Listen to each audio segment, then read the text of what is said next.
BTV देख रहे ਸਾਰੇ ਦਰਸ਼ਕਾਂ ਦਾ ਸਵਾਗਤ। ਮੈਂ ਹਾਂ ਲਵਦੀ ਬੜਿਆਲ ਲੈ ਕੇ ਹਾਜ਼ਰ ਆ ਪ੍ਰੋਗਰਾਮ ਖਬਰ ਪੁਆਇੰਟ, ਜਿਸ ਦੇ ਵਿੱਚ ਅਸੀਂ ਪੰਜਾਬ ਤੇ ਦੇਸ਼ ਦੁਨੀਆ ਨਾਲ ਜੁੜੀਆਂ ਖਬਰਾਂ ਤੇ ਮੁੱਦਿਆਂ ਤੇ ਚਰਚਾ ਕਰਦੇ ਹਾਂ। ਚਰਚਾ ਕਰਨ ਲਈ ਮੇਰੇ ਨਾਲ ਸਟੂਡੀਓ 'ਚ ਮੌਜੂਦ ਨੇ ਸੀਨੀਅਰ ਪੱਤਰਕਾਰ ਸ਼ਿਵਿੰਦਰ ਸਿੰਘ ਜੀ। ਸਭ ਤੋਂ ਪਹਿਲਾਂ ਉਹਦਾ ਸਵਾਗਤ ਕਰ ਲੈਂਦੇ ਹਾਂ। ਸ਼ੁਕਰੀਆ ਜੀ, ਮਿਹਰਬਾਨੀ।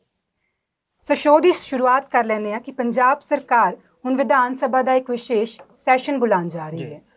ਸਾਡੇ ਜਿਹੜਾ ਕਨਸਟੀਟਿਊਸ਼ਨ ਦੇ ਵਿੱਚ ਹੁੰਦਾ ਹੈ ਕਿ ਕੋਈ ਵੀ ਚਾਹੇ ਸੈਂਟਰ ਸਰਕਾਰ ਹੋਵੇ ਜਾਂ ਫਿਰ ਸੂਬਾ ਸਰਕਾਰਾਂ ਹੋਣ, ਉਹ ਕੁਝ ਖਾਸ ਮੁੱਦਿਆਂ ਦੇ ਉੱਤੇ ਜਾਂ ਕੋਈ ਖਾਸ ਮਸਲਾ ਆ ਜਾਵੇ ਵਿਸ਼ੇਸ਼ ਇਜਲਾਸ ਸੱਦ ਸਕਦੀ ਆ। ਉਹ ਵੀ ਵੈਸੇ ਵਿਧਾਨ ਸਭਾ ਦਾ ਸਾਲ ਦੇ ਵਿੱਚ ਘੱਟੋ ਘੱਟ 2 ਜਾਂ ਲੋਕ ਸਭਾ ਦੀਆਂ ਤੇ ਵਿਧਾਨ ਸਭਾ ਦੀ 2 ਮੀਟਿੰਗਾਂ ਹੋਣੀਆਂ ਜ਼ਰੂਰੀ ਹੁੰਦੀਆਂ ਨੇ, ਵੱਧ ਵੀ ਹੋ ਸਕਦੀਆਂ ਨੇ।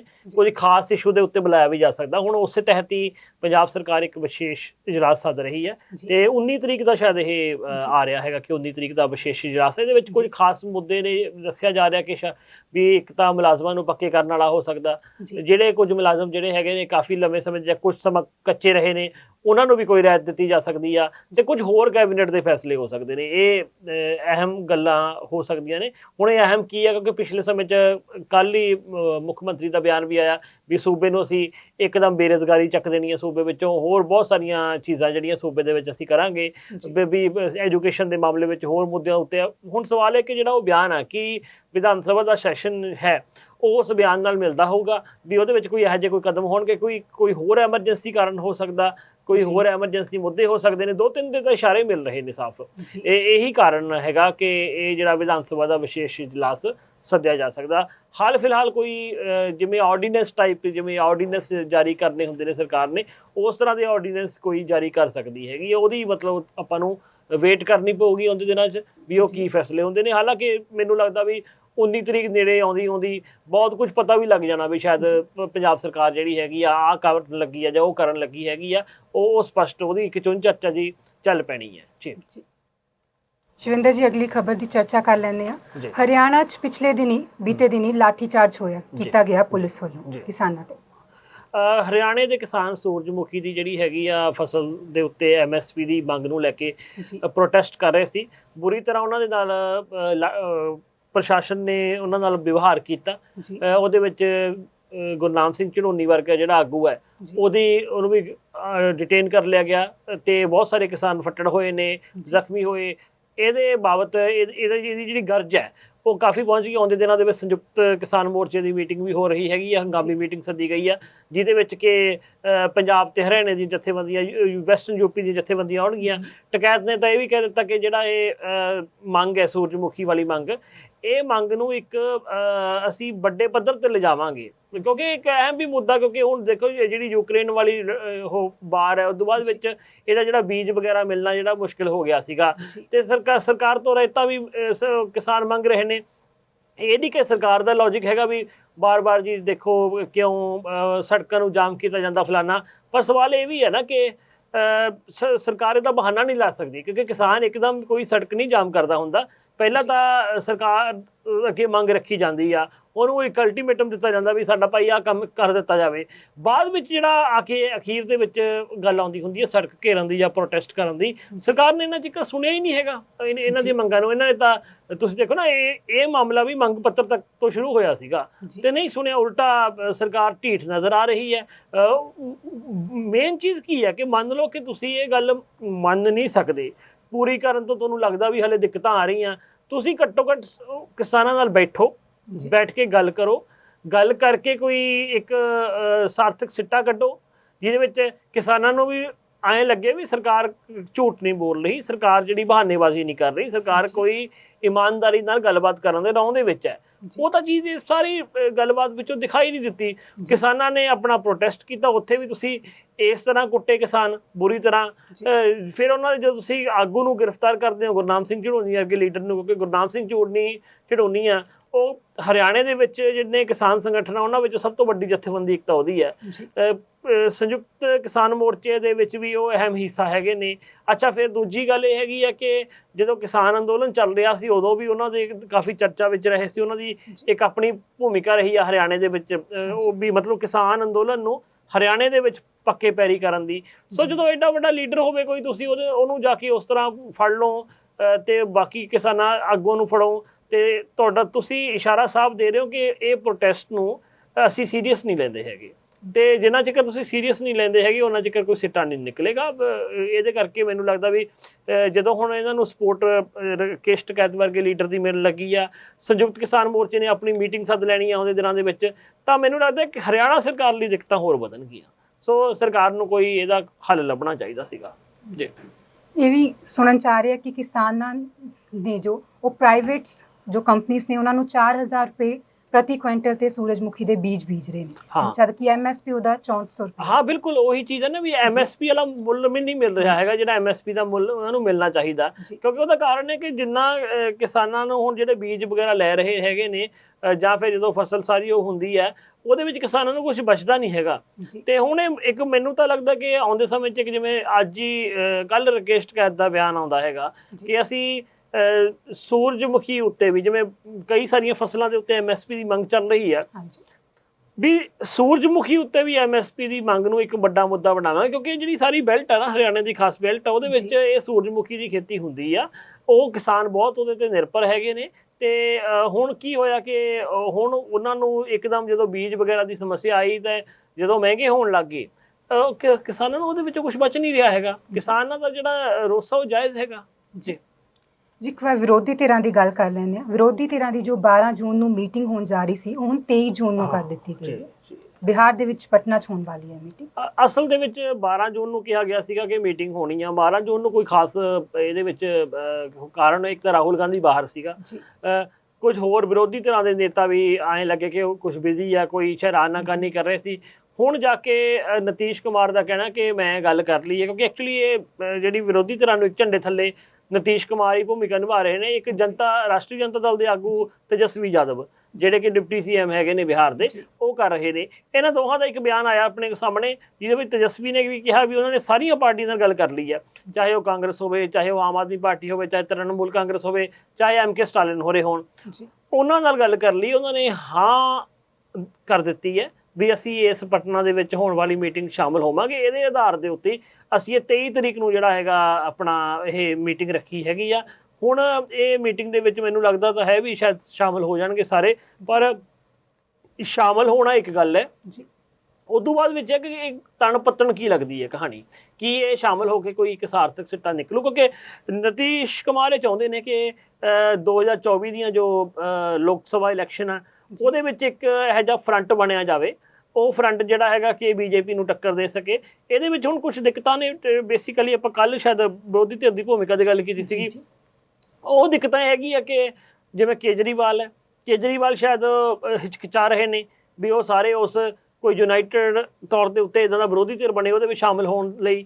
ਤੇ ਹਾਲਾਂਕਿ ਜਦੋਂ ਉਹਨੂੰ ਆਪਣੇ ਨੂੰ ਦਿੱਕਤ ਆਈ, ਉਹਨੂੰ ਦਿੱਕਤ ਆਈ ਕਿ ਆਹ ਦਿੱਲੀ ਦੇ ਵਿੱਚ ਜਿਹੜਾ ਆਰਡੀਨੈਂਸ ਜਾਰੀ ਹੋਇਆ, ਉਦੋਂ ਜਾ ਕੇ ਉਹ ਸਪੋਰਟ ਵੀ ਮੰਗਣ ਲੱਗਿਆ। ਉਦੋਂ ਉਹ ਵਿਰੋਧੀ ਧਿਰ ਦੇਖ ਕੇ ਦੀ ਵੀ ਗੱਲ ਕਰਨ ਲੱਗਿਆ ਕਿ ਇਹ ਆਰਡੀਨੈਂਸ ਤੋਂ ਬਾਅਦ ਜਿਹੜੀ ਉਹ ਸਪੋਰਟ ਮੰਗਣ ਲੱਗਿਆ, ਉਦੋਂ ਬਾਅਦ ਵਿੱਚ ਉਹਦੇ ਵਿੱਚ ਕੋਈ ਪਰਿਵਰਤਨ ਆਇਆ ਹੋ ਕਿ ਨਹੀਂ ਆਇਆ ਹੋ। ਮਮਤਾ ਬੈਨਰਜੀ ਕਹਿ ਤਾਂ ਰਹੀ ਹੈ ਕਿ ਇੱਕ ਬੀਜੇਪੀ ਦੇ ਵਿਰੁੱਧ ਸਟਰੋਂਗ ਹੋਣਾ, ਪਰ ਉਹਦੀਆਂ ਕੁਝ ਆਪਣੀਆਂ ਬੇਸਿਕ ਸਮੱਸਿਆਵਾਂ ਹੈਗੀਆਂ ਨੇ, ਇਹ ਕੁਝ ਦੱਖਣ ਦੇ ਆਗੂਆਂ ਦੀਆਂ ਸਮੱਸਿਆਵਾਂ ਨੇ। ਇਸ ਕਰਕੇ ਕਈ ਸਾਰੀਆਂ ਦਿੱਕਤਾਂ ਭਰੀਆਂ ਪਈਆਂ ਨੇ। ਪਰ ਜੇ ਮਤਲਬ ਇੱਕ ਝੰਡੇ ਥੱਲੇ ਇਕੱਠੇ ਵੀ ਹੁੰਦੇ ਨੇ ਤਾਂ ਇਹ ਹੈਗਾ ਵੀ ਜਿੰਨੇ ਵਿਰੋਧੀ ਧਿਰ ਦੀ ਵੋਟ ਹੈ ਉਹ ਇਕੱਠੀ ਹੋ ਜਾਂਦੀ ਹੈ, ਉਹਦੇ ਨਾਲ ਬੀਜੇਪੀ ਨੂੰ ਟੱਕਰ ਵੀ ਮਿਲ ਸਕਦੀ ਹੈ। ਤੇ ਇਹ ਹੁਣ ਦੇਖਦੇ ਹਾਂ ਵੀ 23 ਤਰੀਕ ਨੂੰ ਜੋ ਇੱਕ ਇਹ ਮੀਟਿੰਗ ਹੋਣ ਲੱਗੀ ਹੈ ਵਿਰੋਧੀ ਧਿਰਾਂ ਦੀ, ਜਿਹਦੇ ਵਿੱਚ ਨਤੀਸ਼ ਕੁਮਾਰ ਤੇ ਤੇਜਸਵੀ ਦਾ ਕਹਿਣਾ ਹੈਗਾ ਵੀ ਲਗਭਗ ਸਾਰੀਆਂ ਪਾਰਟੀਆਂ ਨੇ ਆਮ ਸਹਿਮਤੀ ਦੇ ਦਿੱਤੀ ਆ। ਚਲੋ ਇਹੀ ਕਾਮਨਾ ਕਰਦੇ ਹਾਂ ਵੀ ਆਮ ਸਹਿਮਤੀ ਵਿੱਚ ਮੀਟਿੰਗ ਹੋ ਜਾਵੇ 23 ਤਰੀਕ ਨੂੰ। ਫਿਰ 23 ਤਰੀਕ ਤੋਂ ਬਾਅਦ ਕੀ ਸਿੱਟੇ ਨਿਕਲਦੇ ਉਹ ਦੇਖਣਾ ਹੋਏਗਾ, ਕਿਉਂਕਿ ਇਕੱਲੀ ਮੀਟਿੰਗ ਹੋਣ ਨਾਲ ਵੀ ਸਮੱਸਿਆ ਨਹੀਂ ਹੋਣੀਆਂ ਹੱਲ। ਜਿਹੜੇ ਇਹਨਾਂ ਦੇ ਆਪਸੀ ਮਤਭੇਦ ਨੇ ਕੀ ਉਹ ਮੀਟਿੰਗ ਕਿੰਨੇ ਘਟਾ ਸਕਦੀ ਹੈ, ਕਿੰਨਾ ਕੁ ਇਹ ਜਿਹੜੀ ਮੀਟਿੰਗ ਆ ਇਹਨਾਂ ਨੂੰ ਇੱਕ ਸੂਤਰ 'ਚ ਬੰਨ੍ਹ ਸਕਦੀ ਆ, ਇਹ ਵੱਡੇ ਸਵਾਲ ਨੇ ਮੇਰੇ ਖਿਆਲ 'ਚ। ਲੱਗਦਾ ਨਹੀਂ ਹੈ ਕਿ ਕੋਈ ਚੰਗਾ ਸਿੱਟਾ ਨਿਕਲ ਸਕਦਾ ਹੈ ਨਾ। ਹਾਲੇ ਕਹਿਣਾ ਬੜਾ ਮੁਸ਼ਕਿਲ ਹੈ, ਮਤਲਬ ਹਾਲੇ ਅਸੀਂ ਇਹ ਵੀ ਨਹੀਂ ਕਹਿ ਸਕਦੇ ਵੀ ਲੱਗਦਾ ਨਹੀਂ। ਅਸੀਂ ਇਹ ਕਾਮਨਾ ਕਰਦੇ ਹਾਂ ਵੀ ਇਕੱਠੇ ਹੋ ਗਏ ਆ, ਇਹ ਕੋਈ ਆਪਣਾ ਰਿਜ਼ਲਟ ਦੇਣ। ਜੀ ਅਗਲੀ ਖਬਰ ਵੱਲ ਰੁਕ ਕਰ ਲੈਂਦੇ ਹਾਂ। ਅਮਿਤ ਸ਼ਾਹ ਬੀਤੇ ਦਿਨੀ ਮਣੀਪੁਰ ਦੇ ਦੌਰੇ ਤੇ ਪਹੁੰਚੇ ਸੀ। ਉਹਨਾਂ ਨੇ ਮਣੀਪੁਰ ਦੀ ਘਟਨਾ ਨੂੰ ਲੈ ਕੇ ਉੱਥੇ ਜਾਇਜ਼ਾ ਵੀ ਲਿਆ, ਪਰ ਹੁਣ ਖਬਰ ਸਾਹਮਣੇ ਆਈ ਹੈ ਕਿ ਕੁਰਕੀ ਸਮਾਜ ਦੇ ਜੋ ਲੋਕ ਨੇ ਉਹਨਾਂ ਨੇ ਦਿੱਲੀ ਦੇ ਵਿੱਚ ਉਹਨਾਂ ਦੀ ਰਿਹਾਇਸ਼ ਦੇ ਬਾਹਰ ਧਰਨਾ ਪ੍ਰਦਰਸ਼ਨ ਕੀਤਾ। ਦੇਖੋ ਮਣੀਪੁਰ 'ਚ ਜਿਹੜੇ ਦੋ ਭਾਈਚਾਰਿਆਂ ਦੇ ਵਿੱਚੋਂ ਇੱਕ ਭਾਈਚਾਰਾ ਸੀਗਾ ਉਹ ਸੀਗਾ ਕੁਕੀ ਭਾਈਚਾਰਾ, ਕੁੱਕੀ ਭਾਈਚਾਰੇ ਦੀਆਂ ਔਰਤਾਂ ਨੇ ਖਾਸ ਕਰਕੇ ਦਿੱਲੀ ਦੇ ਵਿੱਚ ਪ੍ਰੋਟੈਸਟ ਕੀਤਾ, ਕਿਉਂਕਿ ਉੱਥੇ ਟੋਟਲ ਨਾ ਜਿਹੜੀ ਇਹ ਸਮੱਸਿਆ ਆਈ ਹੋਈ ਆ, ਹਾਲਾਂਕਿ ਇੱਕ ਭਾਈਚਾਰੇ ਨੂੰ ਰਾਇਤਾ ਦੇਣ ਦੀ, ਇੱਕ ਭਾਈਚਾਰਾ ਮੰਨਦਾ ਵੀ ਅਸੀਂ ਹਾਸ਼ੀਏ ਤੇ ਚਲੇ ਗਏ ਆ, ਉਹ ਦੋ ਭਾਈਚਾਰਿਆਂ ਦੇ ਇਸ ਤਰ੍ਹਾਂ ਦੇ ਮੁੱਦਿਆਂ ਦੇ ਵਿੱਚੋਂ ਆਈ ਆ, ਉਹ ਨਫ਼ਰਤ ਵਿੱਚ ਬਦਲ ਗਈ। ਨਫਲ ਵਿੱਚ ਬਦਲਣ ਤੋਂ ਬਾਅਦ ਜ਼ਮੀਨੀ ਤੌਰ ਦੇ ਉੱਤੇ ਨਾ ਇੱਕ ਵਿਚਾਰ ਇਹ ਵੀ ਆ ਰਿਹਾ ਵੀ ਉੱਥੇ ਜਿਹੜਾ ਇਹ ਧਰੂਵੀਕਰਨ ਕੀਤਾ ਜਾ ਰਿਹਾ ਹੈਗਾ, ਉਹਦੇ ਤੇ ਇਲਜ਼ਾਮ ਤਾਂ ਬੀਜੇਪੀ ਦੇ ਉੱਤੇ ਵੀ ਲੱਗਦੇ ਹੈਗੇ ਨੇ ਵੀ ਇਹ ਜਿਹੜਾ ਧਰੂਵੀਕਰਨ ਆ ਉਹ ਭਾਜਪਾ ਨੇ ਕੀਤਾ ਹੈਗਾ, ਤੇ ਭਾਜਪਾ ਇਹਨੂੰ ਇਹ ਅੱਗ ਦੇ ਵਿੱਚ ਖੇਡਦੀ ਰਹੀ ਆ। ਬਾਅਦ ਵਿੱਚ ਭਾਵੇਂ ਉੱਥੇ ਜਾ ਕੇ ਅਮਿਤ ਸ਼ਾਹ ਮੀਟਿੰਗਾਂ ਕਰਦਾ ਰਿਹਾ, ਹੋਰ ਕਰਦਾ ਰਿਹਾ। ਇੱਕ ਤਾਂ ਇਹ ਚੀਜ਼ ਆ, ਨਾਲ ਦੀ ਨਾਲ ਹੀ ਇਹ ਪ੍ਰੋਟੈਸਟ ਤੋਂ ਬਾਅਦ ਵਿਰੋਧੀ ਧਿਰਾਂ ਦੇ ਵੀ ਸਵਾਲ ਉੱਠੇ ਹੈਗੇ ਨੇ ਕਿ ਅਮਿਤ ਸ਼ਾਹ ਨੇ ਜਿਹੜਾ ਇਹ ਮਸਲੇ ਨੂੰ ਹੱਲ ਕਰਨ ਦੀ ਕੋਸ਼ਿਸ਼ ਨਹੀਂ ਕੀਤੀ। ਹਾਲੇ ਵੀ ਸਰਕਾਰ ਆ ਜਿਹੜੀ ਉਹਦੀ ਭੂਮਿਕਾ, ਸੈਂਟਰ ਸਰਕਾਰ ਦੀ ਗੱਲ ਕਰਦਾ, ਉਹਦੀ ਭੂਮਿਕਾ ਸਵਾਲਾਂ ਦੇ ਘੇਰੇ ਵਿੱਚ ਹੈ। ਸੋ ਇਹ ਉੱਥੇ ਦਾ ਇੱਕ ਲੰਮਾ ਇੱਕ ਜਿਹੜਾ ਕਹਿੰਦੇ ਨਾ ਲੰਮਾ ਇਹ ਮੁੱਦਾ ਉੱਠਿਆ ਹੋਇਆ। ਇਹਦੇ ਵਿੱਚ ਬਹੁਤ ਸਾਰੀਆਂ ਫਾਲਟ ਲਾਈਨਸ ਨੇ ਜਿਹਦੇ ਵਿੱਚ ਤੁਹਾਨੂੰ ਦਿਖਾਈ ਦਿੱਤਾ ਹੋਵੇਗਾ ਕਿ ਇਹ ਸਿਰਫ ਦੋ ਭਾਈਚਾਰਿਆਂ ਦਾ ਮੁੱਦਾ ਨਹੀਂ ਹੈਗਾ, ਇਹਦੀ ਬੈਕ ਦੇ ਉੱਤੇ ਇੱਕ ਸਿਆਸਤ ਵੀ ਕੰਮ ਕਰਦੀ ਆ। ਉਹ ਸਿਆਸਤ ਦੇ ਵਿੱਚ ਕਈ ਵਾਰ ਬੀਜੇਪੀ ਦੇ ਉੱਤੇ ਵੀ ਦੋਸ਼ ਲੱਗਦੇ ਹੈਗੇ ਨੇ। ਇਹ ਉਹਦੇ ਸਿੱਟੇ ਹੈਗੇ ਨੇ ਜਿਹਦੇ ਕਰਕੇ ਅਸੀਂ ਦੇਖ ਰਹੇ ਹਾਂ ਕਿ ਇੱਕ ਆਵਾਜ਼ ਇੱਕ ਡਿਫਰੈਂਟ ਵੀ ਆ ਰਹੀ ਹੈ, ਜਿਹੜੀ ਕਿ ਭਾਰਤੀ ਮੀਡੀਆ ਨਹੀਂ ਦਿਖਾ ਰਿਹਾ ਹੈਗਾ। ਜੀ ਹਜੇ ਤੱਕ ਵੀ ਉੱਥੇ ਹਿੰਸਾ ਵੱਧਦੀ ਹੀ ਜਾ ਰਹੀ ਹੈ, ਰੁਕਣ ਦਾ ਬਿਲਕੁਲ ਹਿੰਸਾ ਵੱਧਦੀ ਜਾ ਰਹੀ ਹੈ, ਹਿੰਸਾ ਹਾਲੇ ਵੀ ਚੱਲ ਰਹੀ ਹੈ, ਛਿਟਪੁਟ ਘਟਨਾਵਾਂ ਹੋ ਰਹੀਆਂ ਨੇ। ਇਹਦੇ ਤੇ ਉਹਦਾ ਕਾਰਨ ਕੀ ਹੈ ਕਿ ਵੈਸੇ ਵੀ ਜਿਹੜਾ ਨਾਰਥ ਈਸਟ ਦਾ ਏਰੀਆ ਹੈਗਾ ਉਹਦੀ ਬਹੁਤੀ ਖਬਰ ਆਪਣੇ ਆਉਂਦੀ ਨਹੀਂ ਹੈਗੀ। ਉੱਥੇ ਦੀਆਂ ਘਟਨਾਵਾਂ ਉਹ ਉਦੋਂ ਹੀ ਮਤਲਬ ਹਾਰ ਸ਼ਿੰਗਾਰ ਬਣਦੀਆਂ ਨੇ ਸਾਡੇ ਅਖਬਾਰਾਂ ਦਾ ਜਦੋਂ ਕੋਈ ਉੱਥੇ ਬਹੁਤ ਵੱਡੀ ਘਟਨਾ ਹੋ ਜਾਏ। ਉਹ ਇੱਕ ਹੋਰ ਇਹਨੂੰ ਸਿੰਪਲ ਢੰਗ ਨਾਲ ਸਮਝਾ ਲੈਂਦੇ ਆ, ਕਸ਼ਮੀਰ ਤੇ ਪੰਜਾਬ ਦੋਵੇਂ ਨਾਰਥ ਇੰਡੀਆ ਦੇ ਵਿੱਚ ਹੀ ਨੇ, ਪਰ ਜਦੋਂ ਪੰਜਾਬ ਦੇ ਵਿੱਚ ਕੋਈ ਨਾਰਮਲ ਘਟਨਾ ਨੈਸ਼ਨਲ ਮੀਡੀਆ ਨਹੀਂ ਚੱਕਦਾ। ਜਦੋਂ ਕੋਈ ਬਹੁਤ ਵੱਡੀ ਘਟਨਾ ਹੋ ਜਾਵੇ ਜਾਂ ਕਸ਼ਮੀਰ 'ਚ ਬਹੁਤ ਵੱਡੀ ਘਟਨਾ ਹੋ ਜਾਵੇ, ਫਿਰ ਸਾਡਾ ਮੀਡੀਆ ਨੂੰ ਹੁੰਦਾ ਵੀ ਆਹ ਕੀ ਹੋ ਗਿਆ, ਕੀ ਹੋ ਗਿਆ। ਉਹ ਚੀਜ਼ ਆ, ਇਹ ਮਤਲਬ ਨੈਗੇਟਿਵ ਵਾਲਾ ਐਂਗਲ ਆ ਜਿਹੜਾ। ਉਸੇ ਤਰ੍ਹਾਂ ਹੀ ਜਿਹੜਾ ਮਨੀਪੁਰ ਦਾ ਏਰੀਆ, ਮਤਲਬ ਨਾਰਥ ਈਸਟ ਦਾ ਏਰੀਆ, ਉਹਦੇ ਵਿੱਚੋਂ ਵੀ ਕੋਈ ਖਬਰ, ਇੱਕ ਤਾਂ ਸਾਡੀ ਰਿਪੋਰਟਿੰਗ ਨਹੀਂ ਹੈਗੀ ਉੱਥੇ।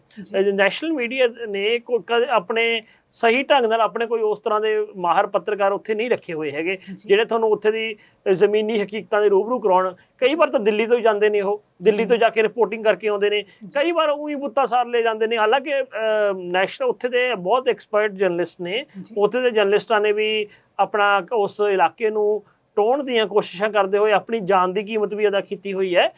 ਲੇਕਿਨ ਇਹ ਸਾਡੇ ਮਤਲਬ ਐਂ ਕਹਿ ਲਓ ਕਿ ਇਹਨੂੰ ਇੱਕ ਸਿੰਪਲ ਜਿਹਾ ਐਂ ਵੀ ਸਮਝ ਸਕਦੇ ਹਾਂ, ਜਦੋਂ ਨਾਰਥ ਈਸਟ ਵਾਲਿਆਂ ਨੂੰ ਆਪਾਂ ਦਿੱਲੀ ਵਿੱਚ ਵੀ ਚੰਗਾ ਵਰਤਾਅ ਨਹੀਂ ਕਰਦੇ ਹੈਗੇ, ਫਿਰ ਉਹਨਾਂ ਨੂੰ ਉੱਥੋਂ ਦਿੱਲੀ ਤੋਂ ਬਹਿ ਕੇ ਕਿਵੇਂ ਚੰਗੀ ਤਰ੍ਹਾਂ ਦੇਖਾਂਗੇ ਆਪਾਂ। ਇਹ ਮਤਲਬ ਸਾਡੇ ਮੀਡੀਆ ਦੀ ਵੀ, ਸਾਡੇ ਮੁਆਸ਼ਰੇ ਦੀ ਵੀ, ਖਾਸ ਕਰਕੇ ਉਹ ਮੁਆਸ਼ਰਾ ਜਿਹੜਾ ਗੱਲਾਂ 'ਚ ਤਾਂ ਕਹਿੰਦਾ ਵੀ ਸਾਡਾ ਸਾਰਾ ਭਾਰਤ ਇੱਕ ਹੈ, ਪਰ ਜਿਹੜੇ ਇੱਕ ਭਾਰਤ ਦੇ ਨਾਗਰਿਕ ਨੇ, ਡਿਫਰੈਂਟ ਜਿਹੜੇ ਕਮਿਊਨਿਟੀ ਦੇ ਨੇ, ਡਿਫਰੈਂਟ ਜਿਹੜੀਆਂ ਪਛਾਣਾਂ ਵਾਲੇ ਨੇ, ਉਹਨਾਂ ਦੀ ਪਛਾਣ ਨੂੰ ਐਜ਼ ਇਟ ਇਜ਼ ਪਸੰਦ ਨਹੀਂ ਕਰਦਾ ਜਾਂ ਕਬੂਲ ਨਹੀਂ ਕਰਦਾ।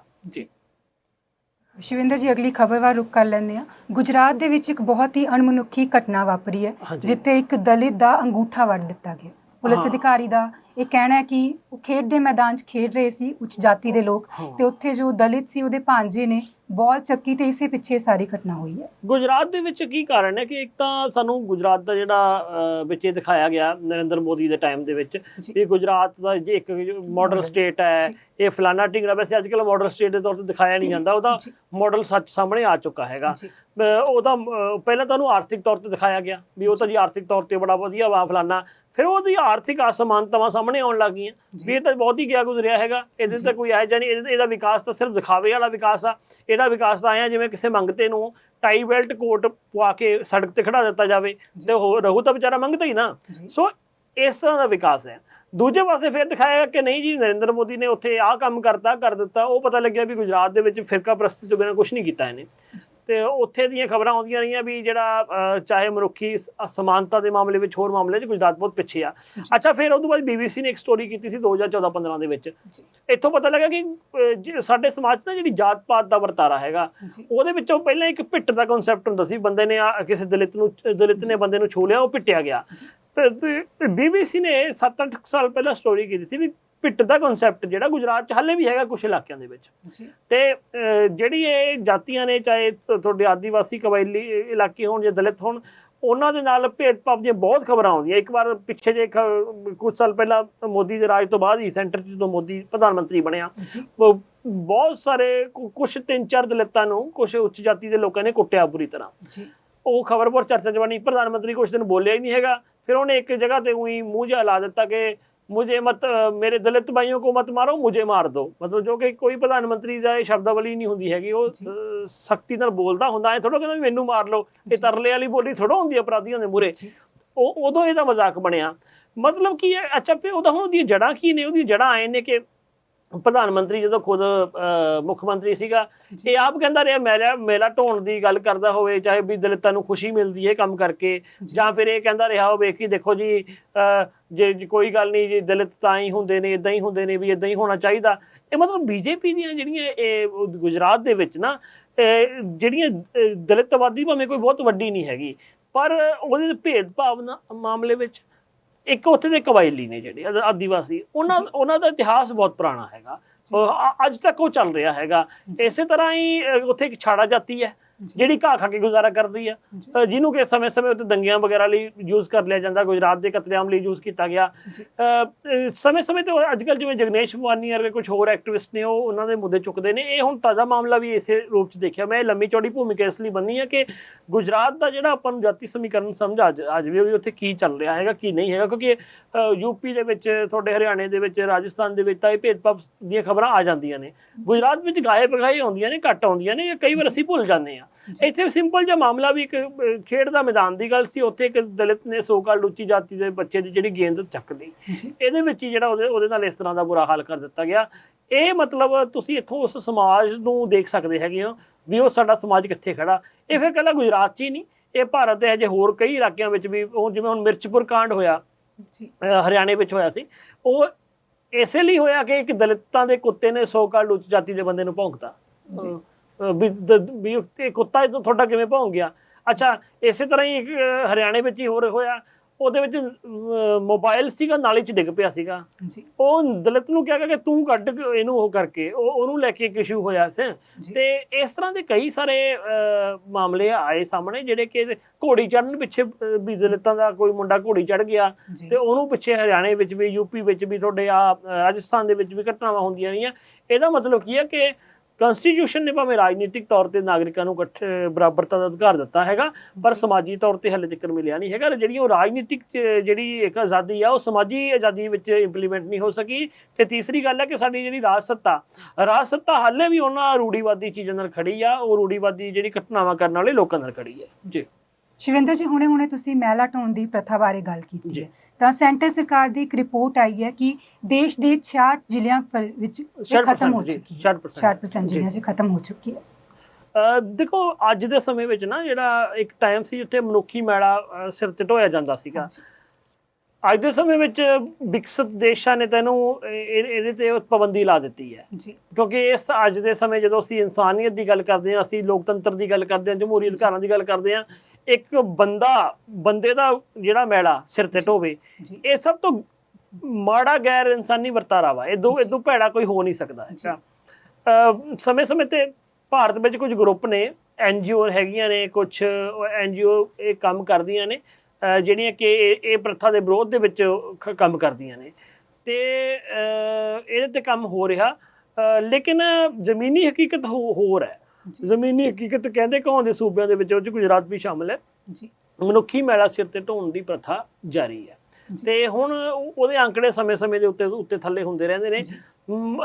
ਜੇ ਹੁਣ ਸਰਕਾਰ ਖੁਦ ਮੰਨਦੀ ਹੈ ਵੀ 66% ਜ਼ਿਲ੍ਹੇ ਨੇ ਜਿਹੜੇ ਇਹ ਤੋਂ ਮੁਕਤ ਹੋ ਚੁੱਕੇ ਨੇ, ਤਾਂ ਤੁਸੀਂ ਮੰਨ ਕੇ ਚਲੋ ਵੀ 34% ਜ਼ਿਲ੍ਹੇ ਸਰਕਾਰ ਕਹਿੰਦੀ ਹਾਲੇ ਹੈਗੇ ਨੇ। 34% ਕੋਈ ਛੋਟੀ ਗਿਣਤੀ ਨਹੀਂ ਹੁੰਦੀ ਹੈਗੀ, ਇੱਕ ਵੱਡੀ ਗਿਣਤੀ ਆ। ਹੋਣਾ ਤਾਂ ਇਹ ਚਾਹੀਦਾ ਸੀ ਵੀ ਜਦੋਂ ਤੁਸੀਂ ਕਹਿੰਦੇ ਆ ਵੀ ਭਾਰਤ ਸਾਡਾ ਵਿਸ਼ਵ ਗੁਰੂ ਬਣ ਗਿਆ, ਭਾਰਤ ਸਾਡਾ ਜਿਹੜਾ ਡਿੰਗਾ ਮਾਰ ਰਿਹਾ, ਭਾਰਤ ਐਂ ਕਰ ਰਿਹਾ, ਉਵੇਂ ਕਰ ਰਿਹਾ, ਤੇ ਉਸ ਸਮੇਂ ਤਾਂ ਇਹ ਮੈਲਾ ਢੋਣ ਵਾਲੀ, ਮਨੁੱਖੀ ਮੈਲਾ ਢੋਣ ਵਾਲੀ ਪ੍ਰਥਾ ਬਿਲਕੁਲ ਹੀ ਬੰਦ ਹੋ ਜਾਣੀ ਚਾਹੀਦੀ ਸੀਗੀ। 9 ਸਾਲ ਤਾਂ ਤੁਹਾਨੂੰ ਨਿਊ ਭਾਰਤ ਦਾ ਨਾਰਾ ਦਿੰਦਿਆਂ ਨੂੰ ਹੋ ਗਏ ਮੋਦੀ ਨੂੰ, ਤੇ ਇਦੋਂ ਪਹਿਲਾਂ ਜਿਹੜੀਆਂ ਦੂਜੀਆਂ ਸਰਕਾਰਾਂ ਵੀ ਰਹੀਆਂ ਹੈਗੀਆਂ ਨੇ, ਉਹ ਉਹਦੇ ਵਿੱਚ ਘਟਿਆ ਨਹੀਂ ਹੈਗਾ। ਇਹ ਵੀ ਅੰਕੜਾ ਮੇਰਾ ਮੰਨਣਾ ਹੈਗਾ ਵੀ ਇਹ ਇੱਕ ਅੰਕੜਾ ਸਰਕਾਰੀ ਅੰਕੜਾ, ਗੈਰ ਸਰਕਾਰੀ ਅੰਕੜਾ, ਇਹਦੇ ਵਿੱਚ ਬਹੁਤ ਸਾਰੇ ਲੋਕ ਕੰਮ ਕਰਦੇ ਹੈਗੇ ਨੇ। ਜੇ ਅਸੀਂ ਉਹਨਾਂ ਲੋਕਾਂ ਦਾ ਵਿਲਸਨ ਟਾਈਪ ਦੇ ਜਿਹੜੇ ਲੋਕ ਨੇ, ਨਾਮ ਨੇ, ਐਕਟਿਵਿਸਟ ਨੇ, ਉਹਨਾਂ ਤੋਂ ਜੇ ਪੁੱਛੀਏ ਤਾਂ ਇਹ ਅੰਕੜਾ ਸ਼ਾਇਦ ਜ਼ਿਆਦਾ ਹੋਏਗਾ ਮੇਰੇ ਖਿਆਲ ਦੇ ਵਿੱਚ, ਹੋਰ ਸ਼ਹਿਰਾਂ ਦੇ ਵਿੱਚ ਵੀ ਚੱਲਦਾ ਹੋਏਗਾ। ਤੁਸੀਂ ਦੇਖੋ ਨਾ, ਇੱਕ ਸਿੰਪਲ ਜਿਹੀ ਉਦਾਹਰਨ ਦਿੰਦਾ ਮੈਂ ਤੁਹਾਨੂੰ। ਨਰਿੰਦਰ ਮੋਦੀ ਨੇ ਜਦੋਂ ਗੁਜਰਾਤ ਦਾ ਮੁੱਖ ਮੰਤਰੀ ਹੁੰਦਾ ਸੀ, ਮੈਂ ਉਹੀ ਗੱਲ ਨੂੰ ਦੁਬਾਰੇ ਉਰੇ ਸਪਸ਼ਟ ਕਰਦਾ, ਉਹਨੇ ਇੱਕ ਲੈਕਚਰ ਦਿੱਤਾ ਵੀ ਜਿਹੜੇ ਬੰਦੇ ਮਨੁੱਖੀ ਮੈਲਾ ਸਿਰ ਤੇ ਢਾਉਂਦੇ ਨੇ ਉਹ ਗਰੀਬੀ ਕਰਕੇ ਨਹੀਂ ਢਾਉਂਦੇ, ਉਹਨਾਂ ਨੂੰ ਆਤਮਿਕ ਸਕੂਨ ਮਿਲਦਾ। ਇਹ ਗੱਲ ਨਰਿੰਦਰ ਮੋਦੀ ਦੀ ਕਹੀ ਹੋਈ ਹੈ ਜਦੋਂ ਉਹ ਮੁੱਖ ਮੰਤਰੀ ਸੀ ਗੁਜਰਾਤ ਦਾ। ਫਿਰ ਇਹਦੇ ਪੈਂਫਲੇਟ ਛਪਾ ਕੇ ਵੀ ਵੰਡਣ ਲੱਗ ਗਏ, ਪਰ ਜਦੋਂ ਇਹਦਾ ਵਿਰੋਧ ਹੋਇਆ, ਇੱਕ ਅਖਬਾਰ ਨੇ ਇਹਦੇ ਤੇ ਸਟੋਰੀ ਕੀਤੀ ਵੀ ਦੇਖ ਲਓ ਸੂਬੇ ਦਾ ਮੁੱਖ ਮੰਤਰੀ ਇਹ ਬੋਲਦਾ, ਫਿਰ ਇੱਕਦਮ ਉਹ ਛਪੇ ਛਪਾਏ ਪੈਂਫਲੇਟ ਵਾਪਸ ਲੈ ਲਏ ਤੇ ਇਹਦੇ ਪ੍ਰਵਚਨ।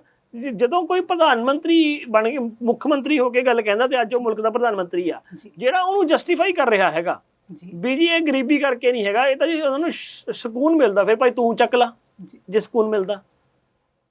ਇਹ ਕਹਾਣੀ ਹੈਗੀ ਹੈ। ਜਿੰਨਾ ਚਿਰ ਸਰਕਾਰਾਂ ਦੀ ਮਾਨਸਿਕਤਾ ਵੀ ਇਸ ਤਰ੍ਹਾਂ ਦੀ ਹੈ ਨਾ, ਸਰਕਾਰਾਂ 'ਚ ਬੈਠੇ ਹੋਏ ਬੰਦਿਆਂ ਦੀ ਮਾਨਸਿਕਤਾ ਇਸ ਤਰ੍ਹਾਂ ਦੀ ਆ, ਤੁਸੀਂ ਕਿਵੇਂ ਇਹ ਕਹਿ ਸਕਦੇ ਹੋ। ਇਸੇ ਤਰ੍ਹਾਂ ਇਹਨੇ ਇੱਕ ਗੱਲ ਹੋਰ ਕਹੀ ਸੀਗੀ ਵੀ ਜਿਹੜਾ ਔਰਤਾਂ ਸਭ ਉਹ ਹੋ ਕੀ ਰਿਹਾ ਸੀ ਉਦੋਂ ਗੁਜਰਾਤ ਦੇ ਵਿੱਚ, ਸਫਾਈ ਕਰਮਚਾਰੀ ਔਰਤਾਂ ਨੇ ਨਾ, ਉਹ ਆਪਣੇ ਵੇਤਨ ਨੂੰ ਲੈ ਕੇ ਪ੍ਰੋਟੈਸਟ ਕਰ ਰਹੀਆਂ ਸੀ। ਇਹਨੇ ਜਾ ਕੇ ਮੂੰਹ ਹਿਲਾ ਦਿੱਤਾ ਕਿ ਜਿਹੜੀਆਂ ਔਰਤਾਂ ਸਫਾਈ ਕਰਦੀਆਂ, ਮੈਨੂੰ ਨਹੀਂ ਲੱਗਦਾ ਜੀ ਗਰੀਬੀ ਕਰਕੇ ਕਰਦੀਆਂ, ਉਹ ਤਾਂ ਐਂ ਕਰਦੀਆਂ ਨੇ ਜਿਵੇਂ ਕੋਈ ਮੰਦਿਰ ਦਾ ਪੁਜਾਰੀ ਹੈ, ਉਹ ਰੋਜ਼ ਮੰਦਿਰ ਨੂੰ ਸਾਫ਼ ਕਰਦਾ ਤੇ ਉਸੇ ਤਰ੍ਹਾਂ ਹੀ ਇਹ ਕਰਦੀਆਂ। ਤੇ ਔਰਤਾਂ ਕਹਿੰਦੀਆਂ ਭਾਈ ਮੰਦਿਰ ਦਾ ਪੁਜਾਰੀ ਤਾਂ ਰੋਜ਼ ਦੁੱਧ ਮਲਾਈ ਖਾਂਦਾ ਤੇ ਸਾਨੂੰ ਤਾਂ ਉਹੀ ਛਿੱਤਰ ਮਿਲਦੇ ਨੇ ਖਾਣ ਨੂੰ। ਤੇ ਇਹ ਚੀਜ਼ਾਂ ਜਿਹੜੀਆਂ ਨੇ ਇਹ ਸਾਡੇ ਹੁਕਮਰਾਨਾਂ ਦੀ ਮਾਨਸਿਕਤਾ ਨੇ, ਉਹੀ ਮਾਨਸਿਕਤਾ ਦਾ ਝਲਕਾਰਾ ਟੋਟਲ ਸਾਨੂੰ ਦਿਖਾਈ ਦਿੰਦਾ ਹੈਗਾ ਜੀ।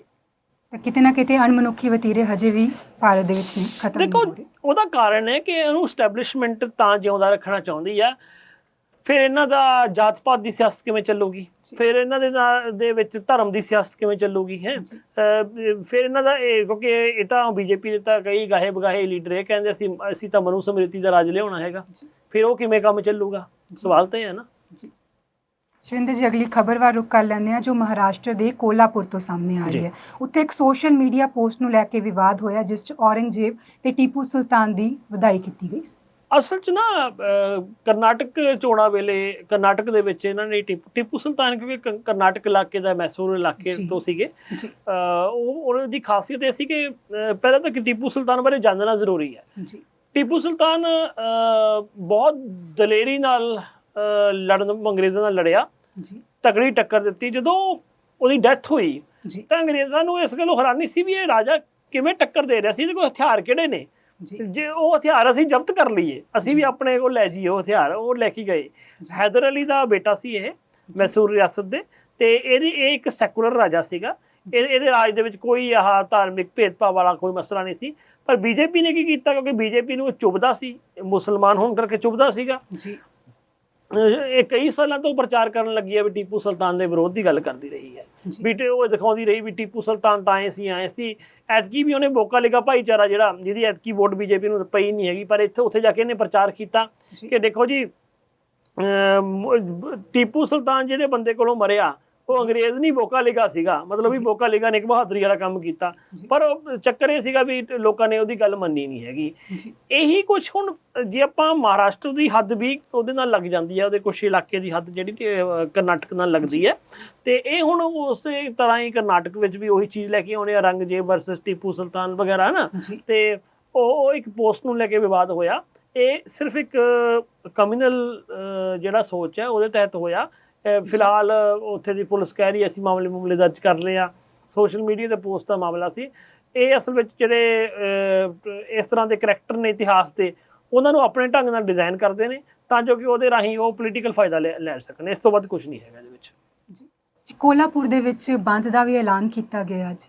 ਉਹ ਉਸੇ ਕਰਕੇ ਇਹ ਘਟਨਾ ਕਰਕੇ ਕਈ ਥਾਵਾਂ ਉੱਤੇ ਹਾਲੇ ਵੀ ਬੰਦ ਦਾ ਹਾਲੇ ਵੀ ਹੈ, ਕਈ ਥਾਵਾਂ ਉੱਤੇ ਹਿੰਸਾ ਵੀ ਹੋਈ ਹੈ ਇਸ ਚੀਜ਼ ਨੂੰ ਲੈ ਕੇ, ਕਿਉਂਕਿ ਸਾਰਾ ਮਹਾਰਾਸ਼ਟਰ ਦੇ ਕਈ ਸਾਰੇ ਹਿੱਸੇ ਨਾ ਪ੍ਰਭਾਵਿਤ ਰਹੇ ਨੇ ਇਹਦੇ ਕਰਕੇ।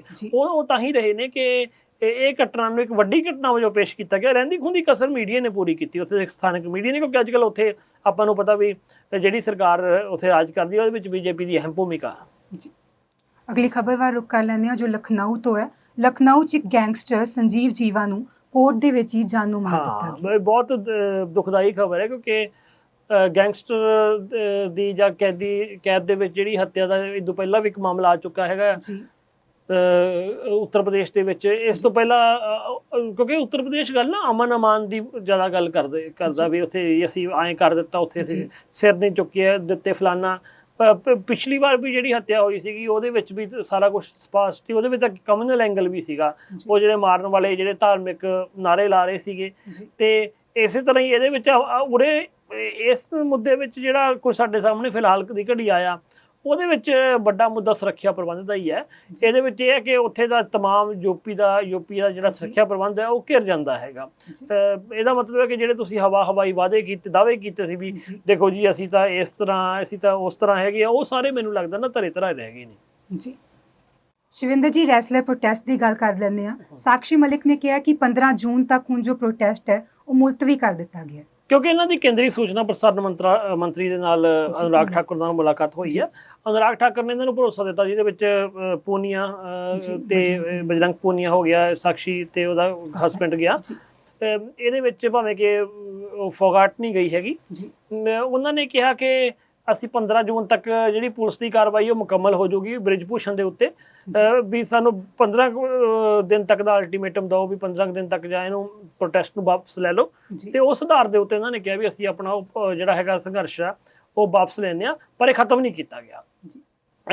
ਇਹ ਸੱਤਿਆਗ੍ਰਹਿ ਨਾ ਦਿੱਤਾ ਵੀ ਸਾਡਾ ਸੱਤਿਆਗ੍ਰਹਿ ਚੱਲਦਾ ਰਹੂਗਾ ਸਿਰਫ 15 ਤਰੀਕ ਤੱਕ। ਉਦੋਂ ਬਾਅਦ ਵਿੱਚ ਇੱਕ ਤਾਂ ਫੈਡਰੇਸ਼ਨ ਦੀ ਚੋਣ ਵੀ ਹੋਣੀ ਆ, ਇਹ ਚੋਣ ਦੇ ਵਿੱਚੋਂ ਫਿਰ ਉਹ ਲਾਂਬੇ ਵੀ ਹੋ ਜਾਊਗਾ। ਇਹ ਵੀ ਇੱਕ ਤੱਥ ਜਿਹੜਾ ਦਲੀਲ ਉਹਨੇ ਰੱਖੀ ਆ, ਕੇਂਦਰੀ ਮੰਤਰੀ ਨੇ ਰੱਖੀ ਆ। ਦੂਜੀ ਚੀਜ਼ ਜੋ ਦੇਖਣ ਵਾਲੀ ਆ ਵੀ ਅਜੇ ਤੱਕ ਜਿਹੜਾ ਮਾਹੌਲ ਇਸ ਮੁੱਦੇ ਉੱਤੇ ਬਣਿਆ ਹੋਇਆ, ਜਿਵੇਂ ਕਾਂਗਰਸ ਪਾਰਟੀ ਦਾ ਬਿਆਨ ਆਇਆ ਵੀ ਇਸ ਸਮੇਂ ਅਸੀਂ ਆਪਣੀਆਂ ਧੀਆਂ ਨਾਲ ਖੜੇ ਆ, ਵੀ ਕਿਵੇਂ ਨਾ ਕਿਵੇਂ ਜਿਹੜੀ ਬੀਜੇਪੀ ਆ ਉਹ ਕੋਈ ਇਹੋ ਜਿਹੀਆਂ ਚੋਰ-ਮੋਰੀਆਂ ਕਰ ਰਹੀ ਹੈ ਜਿਹਦੇ ਰਾਹੀਂ ਉਹ ਬ੍ਰਿਜ ਭੂਸ਼ਣ ਸ਼ਰਨ ਸਿੰਘ ਨੂੰ ਬਚਾਉਣ ਦੀ ਕੋਸ਼ਿਸ਼ 'ਚ ਲੱਗੀ ਹੋਈ ਆ। ਉਹ ਮਤਲਬ ਕਈ ਤਰ੍ਹਾਂ ਦੇ ਇੱਕ ਤਰ੍ਹਾਂ ਦਾ ਪਛਲਾਵੇ ਦੇਣ ਦੀ ਕੋਸ਼ਿਸ਼ ਕਰ ਰਹੀ ਆ। ਅੱਛਾ, ਦੂਜੀ ਚੀਜ਼ ਖਾਪ ਪੰਚਾਇਤਾਂ ਨੇ ਵੀ ਕਹਿ ਦਿੱਤਾ ਵੀ ਅਸੀਂ ਸਾਡੀ ਜਿਹੜੀ ਮੰਗ ਹੈ ਉਹ ਸਿੱਧੀ ਇਹਦੇ ਤੇ ਹੈ, ਬ੍ਰਿਜ ਭੂਸ਼ਣ ਦੀ ਗ੍ਰਿਫਤਾਰੀ ਨੂੰ ਲੈ ਕੇ ਆ। ਅਗਲੀ ਹੁਣ ਜਿਹੜੀ ਹੈਗੀ ਆ ਖਾਪ ਪੰਚਾਇਤਾਂ ਦੀ ਚਰਖੀ ਦਾਦਰੀ ਦੇ ਵਿੱਚ ਮਹਾਂ ਪੰਚਾਇਤ ਵੀ ਹੋਣੀ ਆ, ਉਹਦੇ ਵਿੱਚ ਵੀ ਇਹ ਮੁੱਦੇ ਉੱਠ ਰਹੇ ਨੇ। ਦੂਜਾ, ਜ਼ਮੀਨ ਦੇ ਉੱਤੇ ਇਹਨਾਂ ਨੂੰ ਕਾਫੀ ਸਪੋਰਟ ਮਿਲ ਰਹੀ ਹੈ। ਕੱਲ ਵੀ ਮੈਂ ਦੇਖ ਰਿਹਾ ਸੀਗਾ ਖਬਰਾਂ, ਹਰਿਆਣੇ ਵਿੱਚ ਕਈ ਥਾਵਾਂ ਦੇ ਉੱਤੇ ਜਨਤਕ ਪ੍ਰੋਟੈਸਟ ਹੋਏ ਨੇ, ਪੰਜਾਬ 'ਚ ਪਹਿਲਾਂ ਹੋ ਚੁੱਕੇ ਹੈਗੇ ਨੇ। ਇਸ ਕਰਕੇ ਮੈਨੂੰ ਲੱਗਦਾ ਵੀ ਸਰਕਾਰ ਨਾ ਹੁਣ ਕੁਛ ਇਸ ਤਰ੍ਹਾਂ ਦੇ ਰੌਂਚ ਆ ਕੋਈ ਵਿਚਲਾ ਜਿਹਾ ਰਸਤਾ ਕੱਢਣਾ ਚਾਹੁੰਦੀ ਹੈ। ਇੱਕ ਤਾਂ ਉਹ ਕਾਰਨ ਹੈ ਵੀ ਹੋ ਸਕਦਾ ਵੀ ਉਹ ਸ਼ਾਇਦ ਇਹਨਾਂ ਦੀ ਗੱਲ ਮੰਨ ਲਵੇ, ਕੋਈ ਮਾੜੀ ਮੋਟੀ ਇਸ ਤਰ੍ਹਾਂ ਦੀ ਦਿਖਾਉਣ ਲਈ ਦਿਖਾਵੇਬਾਜ਼ੀ ਲਈ ਕੋਈ ਕਾਰਵਾਈ ਕਰ ਦੇਵੇ। ਪਰ ਦੂਜੀ ਗੱਲ ਉਹਨਾਂ ਲਈ ਇਹ ਵੀ ਸਿਰਦਰਦੀ ਆ ਵੀ ਉਹ ਬ੍ਰਿਜ ਭੂਸ਼ਣ ਵਰਗੇ ਬੰਦੇ ਨੂੰ ਛੱਡਣਾ ਵੀ ਨਹੀਂ ਸਕਦੇ ਹੈਗੇ, ਕਿਉਂਕਿ ਉਹ ਤਕੜਾ ਵਾ, ਅਮੀਰ ਆ, ਪੈਸੇ ਵਾਲਾ ਵਾ, ਉਹਦੇ ਰਾਹੀਂ ਸੱਤਾ ਦੇ ਵਿੱਚ ਇਹਨਾਂ ਨੂੰ ਫਾਇਦਾ ਵੀ ਲੈਣਾ ਹੁੰਦਾ ਬੀਜੇਪੀ ਨੇ। ਹੁਣ ਲੋਕ ਸਭਾ ਦੀ ਚੋਣ ਵੀ ਆ ਰਹੀ ਆ, ਉਹ ਵੀ ਰਿਸਕ ਨਹੀਂ ਲੈ ਸਕਦੇ ਹੈਗੇ। ਇਹ ਚੀਜ਼ਾਂ ਹੈਗੀਆਂ, ਪਰ ਇੱਥੋਂ ਇੱਕ ਚੀਜ਼ ਸਪਸ਼ਟ ਹੋ ਜਾਂਦੀ ਹੈ ਕਿ ਜਿਹੜੇ ਕਹਿੰਦੇ ਨੇ ਕਿ ਭਾਜਪਾ ਕਦਰਾਂ ਕੀਮਤਾਂ ਵਾਲੀ ਪਾਰਟੀ ਆ, ਫਲਾਣਾ ਢਿੰਗੜਾ, ਉਹ ਸਭ ਕਦਰਾਂ ਕੀਮਤਾਂ ਦਿਖਦੀਆਂ ਨੇ। ਬੇਟੀ ਬਚਾਓ ਬੇਟੀ ਪੜ੍ਹਾਓ ਦਾ ਨਾਰਾ ਉਹ ਵੀ ਪੂਰੀ ਤਰ੍ਹਾਂ ਐਕਸਪੋਜ਼ ਹੋ ਗਿਆ। ਕੁਲਦੀਪ ਸੈਂਗਰ ਨੂੰ ਵੀ ਇਹ ਬਚਾਉਂਦੇ ਹੋਏ ਨਜ਼ਰ ਆਏ। ਜਦੋਂ ਮੀਡੀਆ 'ਚ ਵੱਡੀ ਖਬਰ ਆਈ ਉਦੋਂ ਦਿਖਾਵੇ ਲਈ ਉਹਦੀ ਗ੍ਰਿਫਤਾਰੀ ਹੋਈ। ਇਸੇ ਢੰਗ ਦੇ ਨਾਲ ਹੀ ਇੱਥੇ ਇਸ ਮਾਮਲੇ ਵਿੱਚ ਅਸੀਂ ਦੇਖ ਰਹੇ ਹਾਂ ਵੀ ਜਦੋਂ ਪ੍ਰੋਟੈਸਟ ਵੱਡਾ ਹੋਇਆ, ਇੱਥੋਂ ਤੱਕ ਜੰਤਰ ਮੰਤਰ ਦੇ ਵਿੱਚੋਂ ਜਦੋਂ ਜਿਵੇਂ ਕੁੜੀਆਂ ਦੀ ਖਿੱਚਤੂ ਕੀਤੀ ਗਈ, ਉਹ ਸਾਰੀ ਦੁਨੀਆ ਨੇ ਦੇਖੀ, ਇਕੱਲੇ ਭਾਰਤ ਨੇ ਨਹੀਂ ਸਾਰੀ ਦੁਨੀਆ ਨੇ ਦੇਖੀ। ਸੋ ਇਹਦੇ ਵਿੱਚ ਇਹਨਾਂ ਦੀ ਤੋਏ ਜ਼ਿਆਦਾ ਹੋਈ ਹੈ। ਤੇ ਜਨਤਕ ਪ੍ਰੋਟੈਸਟਾਂ ਦੀ ਗੱਲ ਕਰੀਏ, ਜਨਤਕ ਸਪੋਰਟ ਦੀ ਗੱਲ ਕਰੀਏ, ਪੰਜਾਬ, ਹਰਿਆਣਾ ਤੇ ਵੈਸਟਰਨ ਯੂਪੀ ਦਾ ਇਲਾਕਾ ਉਹ ਪੂਰੀ ਤਰ੍ਹਾਂ ਇਹਨਾਂ ਦੀ ਸਪੋਰਟ 'ਚ ਆਏ ਹੋਏ ਨੇ। ਇੱਕ ਜਿਹੜੀ ਇੱਕ ਮੋਰਲੀ ਸਪੋਰਟ ਹੁੰਦੀ ਹੈ ਵੀ ਲੋਕਾਂ ਨੂੰ ਲੱਗਦਾ ਵੀ ਯਾਰ ਕੁੜੀਆਂ ਨਾਲ ਧੱਕਾ ਹੋ ਰਿਹਾ, ਉਸ ਐਂਗਲ ਤੋਂ ਵੀ ਜਿਹੜਾ ਹੈਗਾ ਲੋਕ ਕਿਤੇ ਨਾ ਕਿਤੇ ਉਹਨਾਂ ਨਾਲ ਖਿਡਾਰੀਆਂ ਨਾਲ ਆਪਣੀ ਸੰਵੇਦਨਾ ਪ੍ਰਗਟ ਕਰਨ ਲੱਗੇ ਹੋਏ ਨੇ। ਤੇ ਇਸ ਕਰਕੇ ਮੈਨੂੰ ਲੱਗਦਾ ਇਹ ਮਸਲਾ ਇੱਕ ਤਰ੍ਹਾਂ ਨਾਲ ਬੀਜੇਪੀ ਲਈ ਜੀ ਦਾ ਜੰਜਾਲ ਬਣ ਚੁੱਕਾ ਹੈ। ਪਰ ਫਿਰ ਵੀ ਕਿਤੇ ਨਾ ਕਿਤੇ ਕੇਂਦਰ ਸਰਕਾਰ ਬ੍ਰਿਜ ਭੂਸ਼ਣ ਦੇ ਕੱਦ ਨੂੰ ਦੇਖਦੇ ਹੋਏ ਇਸ ਮਸਲੇ ਨੂੰ ਦਬਾ ਕੱਦ ਕੁੱਦ ਦਾ ਕੁਝ ਨਹੀਂ ਹੈਗਾ, ਬਸ ਇਹੀ ਹੈ ਕਿ ਉਹ ਬਦਮਾਸ਼ ਹੈ। ਮੈਂ ਬਦਮਾਸ਼ ਸ਼ਬਦ ਵਰਤ ਰਿਹਾ ਸੁਚੇਤ ਰੂਪ ਦੇ ਵਿੱਚ। ਉਹਦੇ ਕੋਲ ਗੁੰਡਾ ਐਲੀਮੈਂਟ ਨੇ, ਉਹ ਜਿਹੜਾ ਹੈਗਾ ਉਸ ਤਰ੍ਹਾਂ ਦੇ ਉਹਦੇ ਕੋਲ ਪੈਸਾ ਵਾ, ਬਾਹੂਬਲੀ ਹੈ।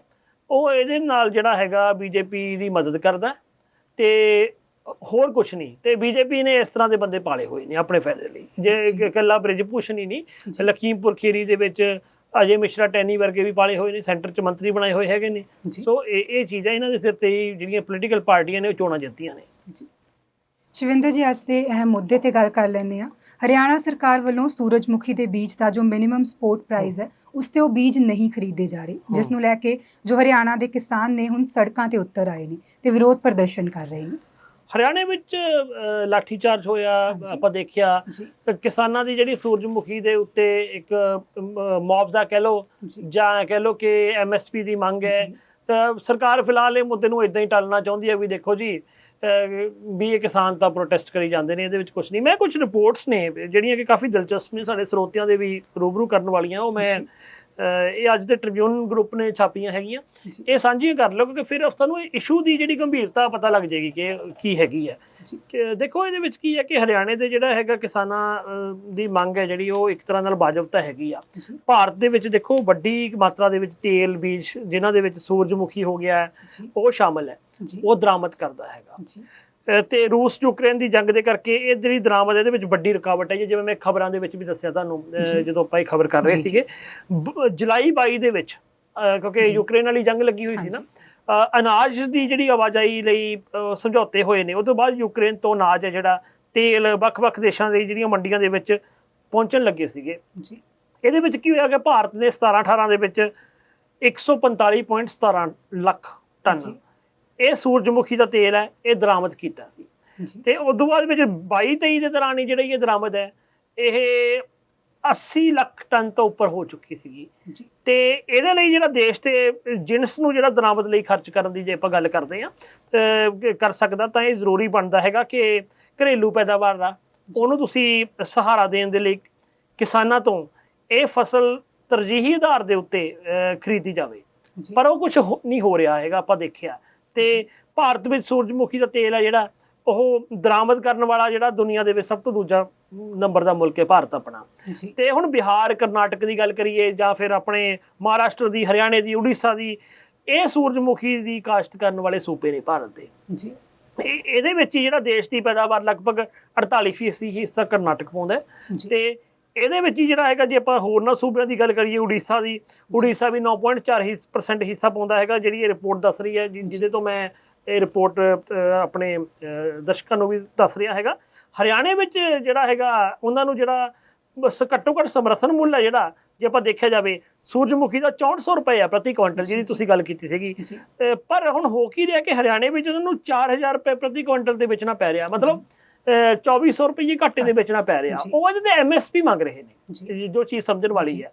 ਅੱਛਾ, ਹੁਣ ਹੋ ਕੀ ਰਿਹਾ ਕਿ ਕਿਸਾਨ ਹੈ ਜਿਹੜੇ ਉਹ ਭਵੰਤਰ ਜਿਹੜੀ ਭਰਪਾਈ ਯੋਜਨਾ ਉਹਦੇ ਵੀ ਵਿਰੁੱਧ ਹੈਗੇ ਨੇ, ਜਿਹਦੇ ਤਹਿਤ ਸਰਕਾਰ ਹੈ ਜਿਹੜੀ ਇਹ ਫਸਲ ਘੱਟੋ ਘੱਟ ਸਮਰਥਨ ਮੁੱਲ ਭਾਅ ਤੇ ਜਿਹੜਾ ਹੈਗਾ ਘੱਟ ਭਾਅ ਦੇ ਉੱਤੇ ਵਿਕਣ ਨੂੰ ਕਿਸਾਨਾਂ ਨੂੰ 1000 ਰੁਪਏ ਜਿਹੜਾ ਪ੍ਰਤੀ ਕੁਇੰਟਲ ਦਊਗੀ। ਵੀ ਇਹਦੇ ਵਿੱਚ ਲੌਜਿਕ ਕੀ ਹੈ ਕਿ ਜੇਕਰ ਤੁਹਾਡਾ ਸਹੀ ਮੁੱਲ ਤੇ ਨਾ ਵਿਕਿਆ ਤਾਂ ਅਸੀਂ ਤੁਹਾਨੂੰ 1000 ਰੁਪਏ ਦੇਵਾਂਗੇ, ਪਰ ਸਿੱਧਾ 2400 ਦਾ ਤਾਂ ਘਾਟਾ ਦਿਖ ਰਿਹਾ ਹੈਗਾ, 1400 ਦਾ ਘਾਟਾ ਫੇਰ ਹੋ ਗਿਆ ਕਿਸਾਨਾਂ ਨੂੰ। ਤੇ ਕਿਸਾਨ ਇਹ ਗੱਲ ਨੂੰ ਵੀ ਮੰਨਣ ਨੂੰ ਤਿਆਰ ਨਹੀਂ ਹੈਗੇ। ਸੂਬਾ ਸਰਕਾਰਾਂ ਦੇ ਕੋਲ ਦੇਖੋ ਇਹਦੇ ਵਿੱਚ ਹੁਣ ਕੀ ਹੋ ਰਿਹਾ, ਸਿੱਧੀ ਇਹਦੀ ਇੱਕ ਗੱਲ ਹੈਗੀ ਹੈ ਕਿ ਇਹ ਮੁੱਦਾ ਕੀ ਹੈ। ਮੁੱਦਾ ਹੈਗਾ ਵੀ ਜਿੰਨਾ ਚਿਰ ਤੁਸੀਂ ਇਹਨਾਂ ਦੇ ਵਿੱਚ ਸਰਕਾਰ ਇਮਾਨਦਾਰੀ ਨਹੀਂ ਦਿਖਾਉਂਦੀ ਹੈਗੀ, ਉਹਨਾਂ ਚਿਰ ਉਹਨਾਂ ਨੂੰ ਸਹੀ ਵਾਜਬ ਭਾਅ ਨਹੀਂ ਦੇਣਾ ਹੈਗਾ ਤਾਂ ਕਿਸਾਨ ਘੱਟ ਜਾਊਗਾ। ਕਿ ਹੁਣ ਇੱਕ ਤਾਂ ਵੈਸੇ ਥੋੜੇ ਗਿਣਤੀ ਦੇ ਸੂਬੇ ਨੇ ਜਿਹੜੇ ਸੂਰਜਮੁਖੀ ਦਾ ਕੰਮ ਕਰਦੇ ਨੇ। ਇਹ ਸੂਰਜਮੁਖੀ ਦੇ ਮਾਮਲੇ ਵਿੱਚ ਭਾਰਤ ਦਾ ਨਾਂ ਵੀ ਬਣਿਆ ਹੋਇਆ। ਤੁਸੀਂ ਫਿਰ ਉਸ ਤਰ੍ਹਾਂ ਦੀ ਕਾਸ਼ਤ ਨੂੰ ਕਿਉਂ ਤੁਸੀਂ ਉਹ ਕਾਸ਼ਤ ਕਰਨ ਵਾਲਿਆਂ ਨੂੰ ਜਿਹੜਾ ਨਾਲ ਇਸ ਤਰ੍ਹਾਂ ਦਾ ਬੇਇਨਸਾਫੀ ਕਰਦੇ ਹੋ? ਇੱਕ ਤਾਂ ਇਹ ਵੱਡਾ ਸਵਾਲ ਹੈਗਾ। ਦੂਜੀ ਚੀਜ਼ ਇਹ ਵੀ ਹੈ ਕਿ ਕਿਸਾਨ ਇਹ ਸਵਾਲ ਖੁਦ ਵੀ ਪੁੱਛ ਰਹੇ ਨੇ, ਜੋ ਅੱਜ ਟ੍ਰਿਬਿਊਨ ਗਰੁੱਪ ਦੀ ਰਿਪੋਰਟ ਵੀ ਦੱਸ ਰਹੀ ਹੈ ਕਿ ਜਿਹਦੇ ਵਿੱਚ ਕਿ ਜਿਣਸਾਂ ਦੇ ਘੱਟੋ ਘੱਟ ਖਰੀਦ ਮੁੱਲ ਤੈਅ ਕਰਨ ਦਾ ਜਿਹੜਾ ਫਾਇਦਾ ਕੀ ਹੈ ਜੇ ਸਰਕਾਰ ਨੇ ਜਿਹੜਾ ਉਸ ਮੁੱਲ ਦੇ ਹਿਸਾਬ ਦੇ ਨਾਲ ਖਰੀਦ ਹੀ ਨਹੀਂ ਕਰਨੀ। ਪਰੇਸ਼ਾਨ ਕਰਨ ਵਾਲੀ ਗੱਲ ਹੈਗੀ ਆ, ਸਰਕਾਰ ਦੀਆਂ ਜੋ ਨੀਤੀਆਂ ਨੇ ਉਹ ਸਪਸ਼ਟ ਨਹੀਂ ਹੈਗੀਆਂ। ਇੱਕ ਪਾਸੇ ਜਿਣਸ ਹੈ ਜਿਹੜੀ ਉਹ ਦਰਾਮਦ ਹੋ ਰਹੀ ਹੈ, ਦੂਜੇ ਪਾਸੇ ਕਿਸਾਨਾਂ ਨੂੰ ਜਿਹੜਾ ਹੈਗਾ ਜਿਣਸ ਦਾ ਤੈਅਸ਼ੁਦਾ ਭਾਅ ਨਹੀਂ ਮਿਲ ਰਿਹਾ ਹੈਗਾ। ਇਹ ਰਿਪੋਰਟ ਅੱਗੇ ਹੀ ਦੱਸਦੀ ਹੈਗੀ ਹੈ ਕਿ ਸੂਬਾ ਸਰਕਾਰ ਦੇ ਕੋਲ ਅਨਾਜ ਤੇ ਤੇਲਾਂ ਨੇ ਜਿਹੜਾ ਉਹ ਜੁੜਿਆ ਹੋਇਆ ਕਾਰੋਬਾਰ ਕਰਨ ਵਾਲੀਆਂ ਕਈ ਸਾਰੀਆਂ ਏਜੰਸੀਆਂ ਨੇ, ਲੇਕਿਨ ਬੀਤੇ ਵਿੱਚ ਚੰਗੀ ਜਿਹੜੀ ਕਾਰਗੁਜ਼ਾਰੀ ਹੈ ਉਹ ਦਿਖਾਈ ਗਈ ਹੈ। ਜ਼ਰੂਰਤ ਸਿਆਸੀ ਇੱਛਾ ਸ਼ਕਤੀ ਦੀ ਹੈ ਜਿਹੜੀ ਕਿ ਸਾਡੀ ਸਰਕਾਰ ਦਿਖਾ ਨਹੀਂ ਰਹੀ ਹੈਗੀ, ਜਿਹੜੀ ਕਿ ਮੈਂ ਵੀ ਗੱਲ ਆਖੀ ਹੈਗੀ ਆ। ਇਹਦੇ ਨਾਲ ਦੀ ਨਾਲ ਹੀ ਤੇਲ ਲੋਕਾਂ ਦੀ ਜਿਹੜੀ ਹੈਗੀ ਖੁਰਾਕ ਦਾ ਅਹਿਮ ਹਿੱਸਾ ਵਾ, ਰੁਝਾਨ ਵੀ ਹੈਗਾ ਇਹਦਾ। ਆਮ ਤੌਰ ਦੇ ਉੱਤੇ ਵਧੀ ਹੋਈ ਮਹਿੰਗਾਈ ਕਰਕੇ ਇਹਦੀ ਖਪਤ ਵੀ ਘਟੀ ਹੈ ਤੇ ਇਹਦੇ ਨਾਲ ਦੀ ਨਾਲ ਹੀ ਦੂਰਦ੍ਰਿਸ਼ਟੀ ਵਾਲੀ ਜਿਹੜੀ ਹੈਗੀ ਆ ਗੱਲ, ਜੇ ਆਪਾਂ ਗੱਲ ਕਰੀਏ ਉਹਦੇ ਵਿੱਚ ਲੋੜੀਂਦੀ ਮਾਤਰਾ ਵਿੱਚ ਬਹੁਤ ਸਾਰੀਆਂ ਚੀਜ਼ਾਂ ਚਾਹੀਦੀਆਂ ਹੁੰਦੀਆਂ ਨੇ। ਸੂਰਜਮੁਖੀ ਹੈ ਉਹਨੂੰ ਆਪਾਂ ਨੂੰ ਪਤਾ ਵੀ ਸਿਹਤਮੰਦ ਤੇਲ ਮੰਨਿਆ ਜਾਂਦਾ ਹੈਗਾ ਇਹਨੂੰ। ਤੇ ਇਹਦੇ ਨਾਲ ਦੀ ਨਾਲ ਹੀ ਕਿਸਾਨਾਂ ਨੂੰ ਇਹ ਉਤਸ਼ਾਹਿਤ ਵੀ ਕਰ ਸਕਦਾ। ਹਰਿਆਣੇ ਦੇ ਵਿੱਚ ਜੇ ਮੈਂ ਇਕੱਲੇ ਦੀ ਗੱਲ ਕਰਾਂ, ਹਰਿਆਣੇ ਦੇ ਵਿੱਚ 15,000 ਹੈਕਟੇਅਰ ਤੋਂ ਜ਼ਿਆਦਾ ਜਿਹੜਾ ਰਕਬੇ ਦੇ ਵਿੱਚ ਸੂਰਜਮੁਖੀ ਦੀ ਖੇਤੀ ਹੁੰਦੀ ਹੈ। ਹਰਿਆਣਾ ਉਹ ਸੂਬਾ ਹੈਗਾ। ਤੇ ਨੀਤੀ ਘਾੜਿਆਂ ਦੀ ਜਿਹੜੀ ਤਰਜੀਹ ਹੋਣੀ ਚਾਹੀਦੀ ਹੈ ਕਿ ਇਹ ਜਿਣਸ ਦੀ ਪੈਦਾਵਾਰ ਘੱਟੋ ਘੱਟ ਸਮਰਥਨ ਮੁੱਲ ਉੱਤੇ ਖਰੀਦ ਕੀਤੀ ਜਾਵੇ, ਜੋ ਕਿ ਕਾਸ਼ਤ ਹੇਠਲਾ ਜਿਹੜਾ ਰਕਬਾ ਉਹ ਵੀ ਵਧੇ ਤੇ ਇਹਦੇ ਨਾਲ ਕੁਝ ਹੋਵੇ। ਹੁਣ ਦਿੱਕਤ ਬਸ ਇੱਥੇ ਹੀ ਆ ਜਾਂਦੀ ਹੈਗੀ ਆ, ਜਿਹੜੀ ਰਿਪੋਰਟ ਨੇ ਦੱਸਿਆ ਕਿ ਜ਼ਮੀਨੀ ਹਕੀਕਤਾਂ ਅੰਕੜਿਆਂ ਦੇ ਹਿਸਾਬ ਨਾਲ ਹਕੀਕਤਾਂ ਇਹ ਹੈਗੀਆਂ ਨੇ ਜੀ। ਹੁਣ ਅਸਲ 'ਚ ਮਾਮਲਾ ਲਵਦੀਪ ਇਹ ਹੈਗਾ ਕਿ ਜਿਹੜੀ ਖੇਤੀਬਾੜੀ ਹੈ ਨਾ ਜੀ, ਖੇਤੀਬਾੜੀ ਸਾਡੀਆਂ ਸਰਕਾਰਾਂ ਦੇ ਏਜੰਡੇ ਤੋਂ ਦੂਰ ਚਲੀ ਗਈ ਹੈ ਜੀ। ਉਹ ਇੱਕਦਮ ਇੰਡਸਟਰੀ ਨੂੰ ਇੱਕ ਤਰ੍ਹਾਂ ਨਾਲ ਉਦਾਰੀਕਰਨ ਨੂੰ ਤਰਜੀਹ ਦੇ ਰਹੇ ਆ। ਇਸ ਹਾਲਤ ਵਿੱਚ ਜਾਂ ਤਾਂ ਭਾਈ ਤੁਸੀਂ ਦੱਸ ਦਿਓ, ਕਿਸਾਨਾਂ ਨੂੰ ਝੂਠ ਨਾ ਬੋਲੋ ਜੀ ਕਿ ਤੁਸੀਂ ਸਾਡੀ ਤਰਜੀਹ ਨਹੀਂ ਹੈਗੇ, ਸਾਡੀ ਤਰਜੀਹ ਕੁਝ ਹੋਰ ਹੈ। ਸਾਡੀ ਤਰਜੀਹ ਵੱਡੇ ਵੱਡੇ ਸਰਮਾਏਦਾਰ ਨੇ, ਸਾਡੀ ਤਰਜੀਹ ਇੰਡਸਟਰੀ ਦਾ ਵਿਕਾਸ ਗਰੋਥ ਕਰਨਾ ਵਾ, ਖੇਤੀ ਨਹੀਂ ਹੈਗੀ। ਤੁਸੀਂ ਦੱਸ ਵੀ ਨਹੀਂ ਰਹੇ, ਝੂਠ ਬੋਲ ਰਹੇ ਹੋ ਤੇ ਦਮ ਭਰਦੇ ਹੋ ਵੀ ਅਸੀਂ ਤੁਹਾਡੇ ਨਾਲ ਹੈਗੇ ਆ। ਤੁਸੀਂ ਫਾਇਦਾ ਜਿਹੜੇ ਵੱਡੇ ਵੱਡੇ ਧਨਾਡਾਂ ਦਾ ਕਰਾ ਰਹੇ, ਧਨਾਡਾਂ ਵਿੱਚੋਂ ਵੀ ਆਏ ਨਹੀਂ ਵੀ ਬਹੁਤ ਸਾਰੇ ਧਨਾਡਾਂ ਦਾ ਜਾਂ ਛੋਟੇ ਜਿਹੜੇ ਵਪਾਰੀਆਂ ਦਾ ਨਾ, ਉਹ ਗਿਣਤੀ ਦੇ ਪੂੰਜੀਪਤੀਆਂ ਦਾ, ਅੰਬਾਨੀ ਦਾ, ਅਡਾਨੀ ਦਾ, ਉਹਨਾਂ ਨੂੰ ਬੰਦਰਗਾਹਾਂ ਵੇਚਣੀਆਂ, ਉਹਨਾਂ ਨੂੰ ਕਿਸਾਨਾਂ ਦੀਆਂ ਜ਼ਮੀਨਾਂ ਵੇਚਣੀਆਂ ਨੇ, ਉਹਨਾਂ ਨੂੰ ਤੁਸੀਂ ਹੋਰ ਮਲਾਈਦਾਰ ਚੀਜ਼ਾਂ ਵੇਚਣੀਆਂ, ਉਹਨਾਂ ਨੂੰ ਏਅਰਪੋਰਟ ਵੇਚਣੇ ਹੈਗੇ ਨੇ। ਇਹ ਕਹਾਣੀ ਹੈ ਤੇ ਇਹਦੇ ਆਲੇ ਦੁਆਲੇ ਸਾਰਾ ਕੁਝ ਚੱਲ ਰਿਹਾ। ਕਿਸਾਨਾਂ ਦਾ ਪ੍ਰੋਟੈਸਟ ਹੈ, ਆਪਣੇ ਆਪ ਦੇ ਵਿੱਚ ਬਿਲਕੁਲ ਜਾਇਜ਼ ਹੈ ਜੀ। ਮਤਲਬ ਐਗਰੀਕਲਚਰਲ ਸੂਬਾ ਹੋਣ ਦੇ ਬਾਵਜੂਦ ਵੀ ਕਿਸਾਨਾਂ ਦੀਆਂ ਸੁਣੀਆਂ ਨਹੀਂ ਜਾ ਰਹੀਆਂ। ਐਗਰੀਕਲਚਰ ਸੂਬਾ ਕੀ ਜਿਹੜੀਆਂ ਪਾਲਿਸੀਆਂ ਆ ਰਹੀਆਂ ਹੈਗੀਆਂ ਨੇ, ਪਾਲਿਸੀਆਂ ਜਿਹੜੀਆਂ ਪਾਲਿਸੀਜ਼ ਬਣਾਈਆਂ ਜਾ ਰਹੀਆਂ ਨੇ, ਨੀਤੀਆਂ ਬਣਾਈਆਂ ਜਾ ਰਹੀਆਂ, ਉਹ ਨੀਤੀਆਂ ਸਾਰੀਆਂ ਅਸਲ ਵਿੱਚ ਉਹ ਇੰਡਸਟਰੀ, ਵੱਡੀ ਪੂੰਜੀ ਨੂੰ, ਜਿਹੜੀ ਵੱਡੀ ਕੈਪੀਟਲ ਆ ਉਹਨੂੰ ਉਤਸ਼ਾਹਿਤ ਕਰਨ ਵਾਲੀਆਂ ਨੇ। ਉਹਦੇ ਵਿੱਚ ਆਮ ਮਾੜੇ ਧੀਰੇ ਦੀ ਕੋਈ ਵੀ ਬੁਕਤ ਨਹੀਂ ਹੈਗੀ, ਚਾਹੇ ਉਹ ਕਿਸਾਨ ਹੈ, ਮਜ਼ਦੂਰ ਹੈ ਜਾਂ ਛੋਟਾ ਵਪਾਰੀ ਹੈ, ਉਹ ਸਭ ਨੂੰ ਇਹ ਮਤਲਬ ਜਜ਼ਬ ਕਰ ਲੈਣਾ ਚਾਹੁੰਦੀਆਂ ਨੇ ਜੀ। ਇਹ ਚੀਜ਼ ਹੈ। ਸ਼ਿਵਿੰਦਰ ਜੀ, ਤੁਹਾਨੂੰ ਲੱਗਦਾ ਕਿ ਕਿਸਾਨਾਂ ਦੀ ਗੱਲ ਅੱਗੇ ਜਾ ਕੇ ਸਰਕਾਰਾਂ ਵੱਲੋਂ ਮੰਨੀ ਜਾਏਗੀ? ਦੇਖੋ, ਹੁਣ ਤੱਕ ਅਸੀਂ ਇਹ ਦੇਖਿਆ ਕਿ ਸਰਕਾਰਾਂ, ਖਾਸ ਕਰਕੇ ਇਹ ਸਰਕਾਰ ਦਾ, ਬੀਜੇਪੀ ਦਾ, ਚਾਹੇ ਉਹ ਸੂਬਿਆਂ 'ਚ ਹੋਵੇ, ਚਾਹੇ ਉਹ ਸੈਂਟਰ ਦੇ ਵਿੱਚ ਹੋਵੇ, ਇੱਕ ਤਾਂ ਬਾਕੀ ਵੀ ਇਹ ਗੱਲ ਵੀ ਸਾਫ਼ ਹੋਣੀ ਜ਼ਰੂਰੀ ਆ ਕਿ ਪਹਿਲੀਆਂ ਸਰਕਾਰਾਂ ਨੇ ਉਹ ਵੀ ਉਹੀ ਨੀਤੀਆਂ ਤੇ ਚੱਲ ਰਹੀਆਂ, ਇਹਨਾਂ ਦੀਆਂ ਆਰਥਿਕ ਨੀਤੀਆਂ ਲਗਭਗ ਇੱਕੋ ਨੇ ਜੀ। ਬੀਜੇਪੀ ਇਹ ਨੀਤੀ ਨੂੰ ਜਿਹੜਾ ਥੋੜਾ ਜਿਹਾ ਡਿਕਟੇਟਰਸ਼ਿਪ ਵਾਲੇ ਢੰਗ ਨਾਲ ਚਲਾਉਂਦੀ ਆ, ਉਹਨੂੰ ਹੁੰਦਾ ਵੀ ਕੋਈ ਪਰਵਾਹ ਨਹੀਂ, ਜੇ ਪ੍ਰੋਟੈਸਟ ਹੁੰਦਾ ਕੋਈ ਗੱਲ ਨਹੀਂ, ਚੱਲੀ ਜਾਣ ਦਿਓ, ਅਸੀਂ ਨਹੀਂ ਪਰਵਾਹ ਕਰਦੇ ਹੈਗੇ। ਵੱਧ ਤੋਂ ਵੱਧ ਧਰਨੇ ਲਾ ਕੇ 4 ਦਿਨ ਉੱਠ ਖੜਨਗੇ, ਲਾਠੀ ਚਾਰਜ ਕਰ ਦਾਂਗੇ, ਇਹਨਾਂ ਨੂੰ ਦੇਸ਼ ਧਰੋਹੀ ਕਹਿ ਦਾਂਗੇ, ਫਲਾਨਾ ਕਹਿ ਦਾਂਗੇ, ਅੱਤਵਾਦੀ ਕਹਿ ਦਾਂਗੇ, ਨਕਸਲੀ ਕਹਿ ਦਾਂਗੇ, ਖਾਲਿਸਤਾਨੀ ਕਹਿ ਦਾਂਗੇ, ਕੰਮ ਬਣ ਜਾਊਗਾ। ਜਦੋਂ ਫਿਰ ਵੀ ਉਹ ਹੱਥ ਚੁੱਕ ਲੈਂਦੇ ਨੇ, ਸੰਘਰਸ਼ ਵੱਡਾ ਹੋ ਜਾਂਦਾ, ਲੋਕਾਂ ਦੀ ਮਾਸ ਸਪੋਰਟ ਬਣ ਜਾਂਦੀ ਆ, ਉਹ ਦਿਖਾ ਦਿੰਦੇ ਨੇ ਵੀ ਅਸੀਂ ਤਾਂ ਡੈਮੋਕ੍ਰੈਟਿਕ ਢੰਗ ਨਾਲ ਲੜਦੇ ਨੇ, ਫਿਰ ਇਹਨਾਂ ਦੀ ਔਖਾ ਹੋ ਜਾਂਦਾ, ਫਿਰ ਗੱਲ ਮੰਨਣੀ ਵੀ ਪੈਂਦੀ ਆ। ਜਿਵੇਂ ਆਪਾਂ ਪੰਜਾਬੀ 'ਚ ਕਹਿੰਦੇ ਵੀ 100 ਛਿੱਤਰ ਵੀ ਖਾਣੇ ਆ ਤੇ ਗੱਲ ਵੀ ਮੰਨਣੀ ਹੈਗੀ ਆ। ਤਾਂ ਉਹ ਜਿਵੇਂ ਕਿਸਾਨ ਅੰਦੋਲਨ ਦੌਰਾਨ ਬਿੱਲ ਵਾਪਸ ਲਏ ਸੀ, ਇੱਕ ਤਾਂ ਇਹ ਢੰਗ ਹੈਗਾ ਵੀ ਮਤਲਬ ਜਿੰਨਾ ਚਿਰ ਥੋੜਾ ਮਾਸ ਜਿਹੜਾ ਸਪੇਸ ਆ ਉਹ ਵੱਡੀ ਹੈਗੀ ਆ, ਉਹ ਢੰਗ ਹੈ। ਅੱਛਾ, ਫਿਰ ਆ ਗਿਆ ਆਪਣਾ ਅਗਲੀ ਚੀਜ਼ ਵੀ ਸਰਕਾਰ ਦੀ ਜਿਹੜੀ ਹੈਗੀ ਆ ਉਸ ਐਂਗਲ ਤੋਂ ਮੰਨ ਸਕਦੀ ਹੈਗੀ ਆ। ਉਂਝ ਇਹਨਾਂ ਦਾ ਨਹੀਂ ਹੈਗਾ ਤਰਜੀਹ, ਇਹਨਾਂ ਦੀ ਤਰਜੀਹ ਬਿਲਕੁਲ ਇਹ ਨਹੀਂ ਹੈ ਕਿ ਅਸੀਂ ਜੀ ਕਿਸਾਨਾਂ ਦੀ ਸੁਣੀਏ ਜਾਂ ਹੋਰ ਸੁਣੀਏ। ਇਹ ਤਾਂ ਆਏ ਦਿਨ ਤੁਸੀਂ ਦੇਖ ਰਹੇ ਹੋ ਕਿ ਪ੍ਰਾਈਵੇਟਾਈਜੇਸ਼ਨ ਦੀਆਂ, ਉਦਾਰੀਕਰਨ ਦੀਆਂ, ਸਨਅਤੀਕਰਨ ਦੀਆਂ ਜਿਹੜੀਆਂ ਨੀਤੀਆਂ ਨੇ, ਇਹਨਾਂ ਨੂੰ ਅੱਗੇ ਵਧਾ ਰਹੇ ਨੇ। ਇਹਦੇ ਵਿੱਚ ਕਿਸਾਨਾਂ ਦੀ ਜ਼ਮੀਨ ਅਕਵਾਇਰ ਕਰਨ, ਜਦੋਂ ਹੁਣ ਬੀਜੇਪੀ ਨਵੀਂ ਆਈ, ਦੇਖੋ ਨਵੀਂ ਆ ਕੇ ਉਹਨੇ ਕੀ ਕੀਤਾ, ਆਉਂਦੇ ਸਾਰ ਉਹਨੇ ਕੀ ਭੂਮੀ ਅਧਿਗ੍ਰਹਿਣ ਬਿੱਲ ਲੈ ਆਂਦਾ, ਉਹਦੇ ਵਿੱਚ ਵੀ ਕਿਸਾਨਾਂ ਦੀ ਆਰਾਮ ਨਾਲ ਜ਼ਮੀਨ ਇਹ ਅਕਵਾਇਰ ਕਰ ਸਕਦੇ ਸੀ। ਉਹਦਾ ਬਹੁਤ ਵੱਡਾ ਵਿਰੋਧ ਹੋਇਆ, ਆਉਂਦੇ ਸਾਰ ਹੀ ਵਿਰੋਧ ਹੋਇਆ ਇਹਨਾਂ ਦਾ, ਤੇ ਫਿਰ ਇਹਨਾਂ ਨੂੰ ਉਹ ਵਾਪਸ ਲੈਣਾ ਪਿਆ। ਪਰ ਉਸ ਤੋਂ ਬਾਅਦ ਇਹਨਾਂ ਨੇ ਕੀ ਕੀਤਾ, ਚੋਰ ਮੋਰੀਆਂ ਰਾਹੀਂ ਉਹ ਕੰਮ ਕਰਨ ਲੱਗ ਗਏ। ਫਿਰ ਅੱਛਾ, ਉਸ ਤੋਂ ਬਾਅਦ ਵਿੱਚ ਇਹੋ ਜਿਹੇ ਲੇਬਰ ਲਾ ਲਿਆਂਦੇ ਜਿਹੜੇ ਕਿ ਬਾਹਰਲੀ ਇੰਡਸਟਰੀ ਆਉਂਦੀ ਆ, ਉਹਦੇ ਵਿੱਚ ਮਜ਼ਦੂਰਾਂ ਦੇ ਜਿਵੇਂ ਕੰਮ ਦੇ ਘੰਟੇ ਨੇ, ਉਹਨਾਂ ਦੇ ਅਧਿਕਾਰ ਮਿਲਿਆ ਸੀ ਵੀ ਇੰਨੇ ਘੰਟੇ ਕੰਮ ਕਰ ਸਕਦੇ, ਉਹ ਚੱਕਤਾ। ਮਜ਼ਦੂਰਾਂ ਦੇ ਕੁਛ ਰਾਈਟਸ ਸੀ ਯੂਨੀਅਨ ਬਣਾਉਣ ਦੇ, ਹੋਰ ਉਹ ਸਾਰੇ ਚੱਕ ਦਿੱਤੇ ਇਹਨਾਂ ਨੇ। ਸੋ ਉਹਦੇ ਵਿੱਚ ਵੀ ਇਹਨਾਂ ਨੇ ਸਰਮਾਏਦਾਰਾਂ ਨੂੰ ਹੀ, ਜ਼ਿਆਦਾਤਰ ਜਿਹੜੇ ਵੱਡੇ ਕੈਪੀਟਲਿਸਟ ਨੇ, ਉਹਨਾਂ ਨੂੰ ਹੀ ਰਜਾਉਣ ਦੀ ਕੋਸ਼ਿਸ਼ ਕੀਤੀ ਆ। ਇਸ ਕਰਕੇ ਇਹ ਉਹਨਾਂ ਦਾ ਇੱਕ ਤਰ੍ਹਾਂ ਦਾ ਸੁਭਾਅ ਹੈਗਾ ਜੋ ਕਿ ਸਮਝਣ ਦੀ ਲੋੜ ਹੈ। ਕਿਤੇ ਨਾ ਕਿਤੇ ਸਰਕਾਰ ਨੂੰ ਵੀ ਚਾਹੀਦਾ ਕਿ ਨਵਾਂ ਖੇਤੀਬਾੜੀ ਮਾਡਲ ਅਪਣਾਇਆ ਜਾਏ ਕਿ ਕਿਸਾਨਾਂ ਦੀ ਕੋਈ ਮਦਦ ਹੋ ਸਕੇ। ਮਾਡਲ ਤਾਂ ਆਇਆ ਵੀ ਮਾਡਲ ਇਹਨਾਂ ਕੋਲ ਇੱਕੋ ਹੀ ਆ, ਉਹ ਹੈਗਾ ਕਾਰਪੋਰੇਟ ਮਾਡਲ। ਕਾਰਪੋਰੇਟ ਮਾਡਲ ਦੇ ਵਿੱਚ ਉਸ ਤਰ੍ਹਾਂ ਖੇਤੀ ਦਾ ਵਿਕਾਸ ਨਹੀਂ ਹੋ ਸਕਦਾ ਹੈਗਾ, ਠੀਕ ਹੈ, ਜਾਂ ਖੇਤੀ ਉਸ ਤਰ੍ਹਾਂ ਬਚੀ ਨਹੀਂ ਰਹਿ ਸਕਦੀ। ਕਾਰਪੋਰੇਟ ਮਾਡਲ ਦਾ ਇੱਕ ਸਿੱਧਾ ਜਿਹਾ ਪ੍ਰਵਚਨ ਹੈਗਾ ਕਿ ਉੱਥੇ ਕਾਰਪੋਰੇਟ ਮਾਡਲ ਦੇ ਵਿੱਚ ਜਿਹੜੀ ਕਿਸਾਨੀ ਹੈ, ਛੋਟੀ ਕਿਸਾਨੀ, ਉਹਨੇ ਖਤਮ ਹੋਣਾ ਹੀ ਹੋਣਾ। ਵੱਡੀ ਕਿਸਾਨੀ ਨੂੰ ਸਮਝੌਤੇ ਕਰਨੇ ਪੈਣਗੇ। ਵੱਡੀ ਕਿਸਾਨੀ ਹੈ ਵੀ ਨਹੀਂ ਭਾਰਤ ਵਿੱਚ, ਜੇ ਦੇਖਿਆ ਜਾਵੇ ਪੀ ਸਾਈਨਾਥ ਦੇ ਅੰਕੜੇ ਦੇਖੇ ਜਾਣ ਤਾਂ ਅਸੀਂ ਵੱਡੀ ਕਿਸਾਨੀ ਕਹਿੰਦੇ ਕਿਹਨੂੰ ਆ? ਵੱਡੀ ਕਿਸਾਨੀ ਉਹ ਹੁੰਦੀ ਹੈ ਜਿਹਦੇ ਕੋਲ ਘੱਟੋ ਘੱਟ ਪੀ ਸਾਈਨਾਥ ਦੇ ਮੁਤਾਬਕ 25-30 ਤੋਂ ਵੱਧ ਕਿੱਲੇ ਨੇ।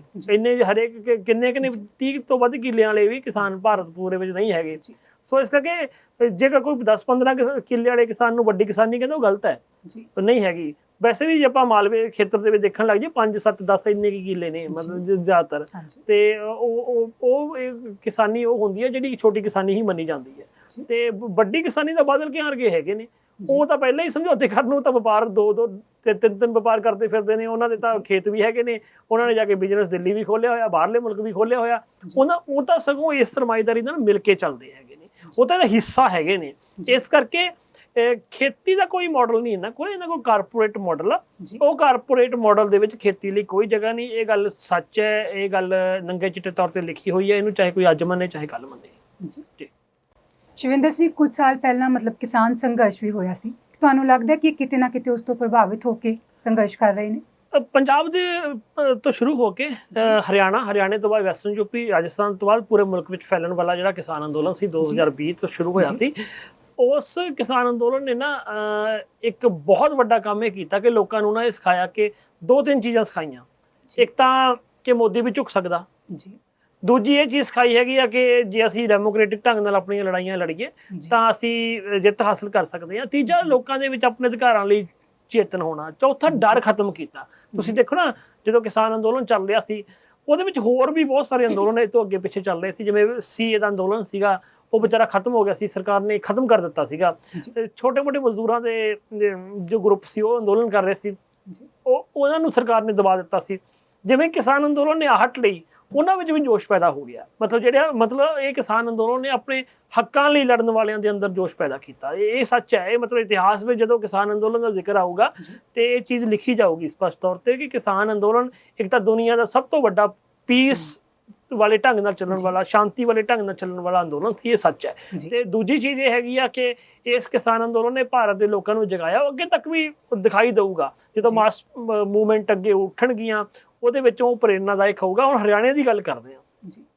ਹਰਿਆਣੇ ਵਿੱਚ ਪੰਜਾਬ ਵਾਂਗੂ ਨਾ ਕੋਈ ਵੱਡੀਆਂ ਜ਼ਿਆਦਾਤਰ ਜਥੇਬੰਦੀਆਂ ਨਹੀਂ ਹੈਗੀਆਂ ਕਿਸਾਨੀ, ਟੁਕੜਿਆਂ 'ਚ ਵੰਡੀਆਂ ਹੋਈਆਂ ਜਥੇਬੰਦੀਆਂ, ਛੋਟੀਆਂ ਮੋਟੀਆਂ ਜਥੇਬੰਦੀਆਂ ਨੇ। ਉਹਦੇ ਵਿੱਚੋਂ ਝੜੂਨੀ ਦੀ ਜਥੇਬੰਦੀ ਵੱਡੀ ਆ, ਉਹ ਵੀ ਸਮੇਂ-ਸਮੇਂ ਤੇ ਕਈ ਵਾਰ ਸਮਝੌਤਾਵਾਦੀ ਰਹੀਆਂ ਨੇ। ਇਹ ਤਾਂ ਸੀ ਹਰਿਆਣੇ ਦੀਆਂ ਜਥੇਬੰਦੀਆਂ ਦਾ ਸੁਭਾਅ, ਮੋਟੇ ਮੋਟੇ ਸਮਝੌਤੇ ਕਰ ਲੈਣੇ। ਹੋਰ ਪੰਜਾਬ ਦੀਆਂ ਜਥੇਬੰਦੀਆਂ ਵਾਂਗੂ ਕੋਈ ਵੱਡਾ ਸਟਰਗਲ ਨਹੀਂ ਸੀ ਉਹਨਾਂ ਦਾ, ਪਰ ਕਿਸਾਨ ਅੰਦੋਲਨ ਨੇ ਚਿਣਗ ਦਿੱਤੀ ਉਹਨਾਂ ਨੂੰ। ਤੇ ਉਹ ਹੁਣ ਤੁਸੀਂ ਦੇਖੋਗੇ ਸੂਰਜਮੁਖੀ ਦੇ ਲਈ ਸਮਝੌਤਾ ਨਹੀਂ ਕਰਨਗੇ ਰਾਜੀ, ਉਹ ਆਪਣਾ ਸੰਘਰਸ਼ ਕਰਕੇ ਰਾਜੀ ਨੇ। ਇਹਦਾ ਮਤਲਬ ਕੀ ਆ? ਇਹ ਸਾਰੀ ਚਿਣਗ ਹਰਿਆਣੇ ਦੇ ਕਿਸਾਨਾਂ ਨੂੰ ਜਿਹੜੀ ਹੈਗੀ ਆ ਉਹ ਕਿਸਾਨ ਅੰਦੋਲਨ ਨੇ ਦਿੱਤੀ ਹੈਗੀ ਆ। ਅਸਲ ਵਿੱਚ ਹੁੰਦਾ ਕੀ ਆ ਨਾ, ਜਦੋਂ ਨਾ ਕੋਈ ਮਾਸ ਅੰਦੋਲਨ ਪੈਦਾ ਹੁੰਦਾ, ਉਹ ਤੁਹਾਨੂੰ ਵੀ ਚੇਂਜ ਕਰਦਾ, ਤੁਹਾਡੇ ਕਲਚਰ ਨੂੰ ਵੀ ਚੇਂਜ ਕਰਦਾ, ਤੁਹਾਡੇ ਜਿਹੜੇ ਹੈਗੇ ਆ ਸੁਭਾਅ ਨੂੰ ਵੀ ਚੇਂਜ ਕਰਦਾ। ਉਹਦੀ ਇੱਕ ਹੋਰ ਉਦਾਹਰਨ ਸੁਣ ਲਓ। ਕਿਸਾਨ ਅੰਦੋਲਨ ਸ਼ਾਇਦ ਤੁਸੀਂ ਤਾਂ ਨਹੀਂ ਗਏ, ਮੈਂ ਤਾਂ ਗਿਆ, ਉਹਨੂੰ ਬਹੁਤ ਨੇੜੋਂ ਕਵਰ ਵੀ ਕੀਤਾ, ਦਿੱਲੀ ਵਾਲੇ ਨੂੰ ਵੀ, ਪੰਜਾਬ ਦੇ ਵਿੱਚੋਂ ਵੀ। ਉਹਦੇ ਵਿੱਚ ਤੁਸੀਂ ਦੇਖੋ ਕਿ ਆਮ ਮੰਡੀਰ ਆ ਜਿਹੜੀ ਹਲਾ ਕਰਦੀ ਫਿਰਦੀ ਆ, ਉਹਦੇ ਵਿੱਚ ਤੁਸੀਂ ਦੇਖਿਆ ਉਹ ਆਮ ਮੰਡੀਰ ਸੀ ਪਿੰਡਾਂ ਦੀ, ਜਿਹਨੂੰ ਆਪਾਂ ਮੰਡੀਰ ਕਹਿੰਦੇ ਸੀ, ਫਲਾਨਾ ਕਹਿੰਦੇ ਸੀ। ਉਹ ਜਾ ਕੇ ਉੱਥੇ ਆਮ ਹੀ ਕੁੜੀਆਂ ਵੀ ਫਿਰ ਰਹੀਆਂ ਸੀ, ਮਾਡਰਨ ਕੱਪੜਿਆਂ 'ਚ ਵੀ ਕੁੜੀਆਂ ਜਦੋਂ ਦੇਖਣ ਆਉਂਦੀਆਂ ਸੀ, ਮਤਲਬ ਵੀ ਕਿਸਾਨ ਅੰਦੋਲਨ ਚੱਲ ਰਿਹਾ, ਉਹ ਕੋਈ ਮੁੰਡੇ ਹਰਕਤ ਕਰਦੇ ਨਹੀਂ ਮੈਨੂੰ ਦਿਖਾਈ ਦਿੰਦੇ ਸੀਗੇ। ਉਹਦਾ ਕਾਰਨ ਕੀ ਹੈ? ਇੱਕ ਮਾਹੌਲ ਸੀਗਾ, ਕਲਚਰ। ਉਹ ਇੱਕ ਨਾ ਜਦੋਂ ਇੱਕ ਜਗ੍ਹਾ ਹੁੰਦੀ ਹੈ ਤੁਹਾਡੇ ਅੰਦਰ ਸੰਚਾਰ ਕਰਦੇ, ਉਦੋਂ ਭਾਵਨਾ ਹੀ ਇਹ ਸੀਗੀ ਵੀ ਅਸੀਂ ਇਹ ਅੰਦੋਲਨ ਜਿੱਤ ਕੇ ਜਾਣਾ, ਅਸੀਂ ਕੋਈ ਇਹੋ ਜਿਹੀ ਖਰਾਬੀ ਨਹੀਂ ਕਰਨੀ ਜਿਹਦੇ ਕਰਕੇ ਸਾਡੇ ਅੰਦੋਲਨ ਦੀ ਬਦਨਾਮੀ ਹੋਵੇ। ਨੰਬਰ 1। ਅੱਛਾ, ਤੁਸੀਂ ਦੇਖਿਆ ਕਿ ਉੱਥੇ ਵਿੱਚ ਮਰਦ ਰੋਟੀਆਂ ਲਾ ਰਹੇ ਸੀਗੇ, 15-20 ਦਿਨ ਤਾਂ ਘਰੇ ਜਾ ਕੇ ਵੀ ਲਾਉਂਦੇ ਰਹੇ ਉਹ। ਇਹ ਇੱਕ ਤੁਹਾਡਾ ਜਿਹੜੇ ਇੱਕ ਨਾ ਬਰਾਬਰਤਾ ਵਾਲੇ ਅੰਦੋਲਨ ਹੁੰਦੇ ਆ, ਉਹ ਤੁਹਾਡੇ ਅੰਦਰ ਚੰਗੀਆਂ ਵੈਲਿਊ ਦਾ ਕਰਦੇ ਨੇ। ਹੁਣ ਉਦਾਹਰਨ ਦੇ ਤੌਰ ਤੇ ਬੀਜੇਪੀ ਤੇ RSS ਵਾਲੇ ਬੰਦੇ ਨੇ, ਉਹ ਪ੍ਰੋਟੈਸਟ ਕਰਨਗੇ, ਉਹ ਗਾਲਾਂ ਕੱਢਦੇ ਨੇ, ਗੋਲੀ ਮਾਰੋ ਸਾਲੋਂ ਕੋ। ਉਹ ਤਾਂ ਇਹੋ ਜਿਹੀ ਵੈਲਿਊ ਲੈ ਕੇ ਆਉਣਗੇ, ਜੇ ਉਹ ਕਦੇ ਪ੍ਰੋਟੈਸਟ ਕਰਨਗੇ ਤਾਂ ਮਾਂ ਭੈਣ ਦੀ ਗਾਲੀ ਕੱਢਣਗੇ। ਲੇਕਿਨ ਜਿਹੜੇ ਇਸ ਤਰ੍ਹਾਂ ਦੇ ਅੰਦੋਲਨ ਨੇ, ਜਿਹੜੇ ਲੋਕਾਂ ਦੇ ਅੰਦੋਲਨ ਨੇ, ਉਹ ਲੋਕਾਂ ਨੂੰ ਕਦਰਾਂ ਕੀਮਤਾਂ ਸਿਖਾਉਂਦੇ ਨੇ, ਉਹ ਲੋਕਾਂ ਨੂੰ ਲੜਨ ਦੀ ਕਦਰ ਕੀਮਤ ਸਿਖਾਉਂਦੇ ਨੇ, ਤੇ ਸੱਚਾਈ ਵਾਲੇ ਢੰਗ ਨਾਲ, ਸੱਚਾਈ ਦੇ ਰਾਹ ਤੇ ਚੱਲ ਕੇ, ਤੇ ਭੇਦਭਾਵ, ਜੈਂਡਰ ਦੇ ਭੇਦਭਾਵ ਨੂੰ ਬਰਾਬਰ ਰੱਖ ਕੇ। ਤੇ ਉਹ ਕਿਸਾਨ ਅੰਦੋਲਨ ਨੇ ਵੈਲਿਊ ਉਹ ਲੰਮੇ ਸਮੇਂ ਤੱਕ ਰਹਿਣਗੀਆਂ ਲੋਕਾਂ ਦੇ ਵਿੱਚ। ਇਸੇ ਕਰਕੇ ਹਰਿਆਣੇ ਵਿੱਚ ਵੀ ਅਸੀਂ ਦੇਖਿਆ ਕਿ ਜਿਹੜਾ ਇਹ ਅੰਦੋਲਨ ਐਡਾ ਵੱਡਾ ਖੜਾ ਕੀਤਾ। ਤੁਸੀਂ ਦੇਖੋ ਪਰਸੋਂ ਇਹਨਾਂ ਨੇ ਸ਼ੰਭੂ ਬਾਰਡਰ ਤੱਕ ਜਿਹੜਾ ਹੈਗਾ ਆਪਣੇ ਟਰੈਕਟਰ ਲੈ ਆਉਂਦੇ ਸੀਗੇ ਜਾਂ ਉਹਨੂੰ ਉੱਥੇ ਤੱਕ ਘੇਰਾ ਪਾ ਲਿਆ ਸੀਗਾ। ਇਹ ਉਹੀ ਝਿਣਕ ਹੈ ਜਿਹੜੀ ਕਿਸਾਨ ਅੰਦੋਲਨ ਵਾਲੀ ਝਿਣਕ ਆ। ਉਹ ਪ੍ਰਭਾਵ ਹੈ। ਇਹ ਤੁਹਾਡਾ ਜਿਹੜਾ ਸਵਾਲ ਦੇ ਵਿੱਚ ਬਿਲਕੁਲ ਸਹੀ ਹੈ ਕਿ ਉਹ ਅੱਗੇ ਜਾ ਕੇ ਵੀ ਹੋ ਸਕਦਾ, ਅਗਲੇ ਅੰਦੋਲਨਾਂ ਨੂੰ ਵੀ ਕਿਤੇ ਨਾ ਕਿਤੇ ਉਹ ਝਿਣਕ ਸਾਨੂੰ ਦਿਖਾਈ ਦੇਊਗੀ ਜੀ। ਸ਼ਿਵਿੰਦਰ ਜੀ, ਇਹਨਾਂ ਮੁੱਦਿਆਂ ਤੇ ਖਬਰਾਂ ਤੇ ਚਰਚਾ ਕਰਨ ਲਈ ਤੁਹਾਡਾ ਬਹੁਤ-ਬਹੁਤ ਧੰਨਵਾਦ। ਸ਼ੁਕਰੀਆ ਜੀ। ਖਬਰ ਪੁਆਇੰਟ ਦੇ ਅੱਜ ਦੇ ਐਪੀਸੋਡ 'ਚ ਫਿਲਹਾਲ ਇੰਨਾ ਹੀ। ਹੋਰ ਖਬਰਾਂ ਤੇ ਮੁੱਦੇ ਲੈ ਕੇ ਫਿਰ ਹਾਜ਼ਰ ਹੋਵਾਂਗੇ।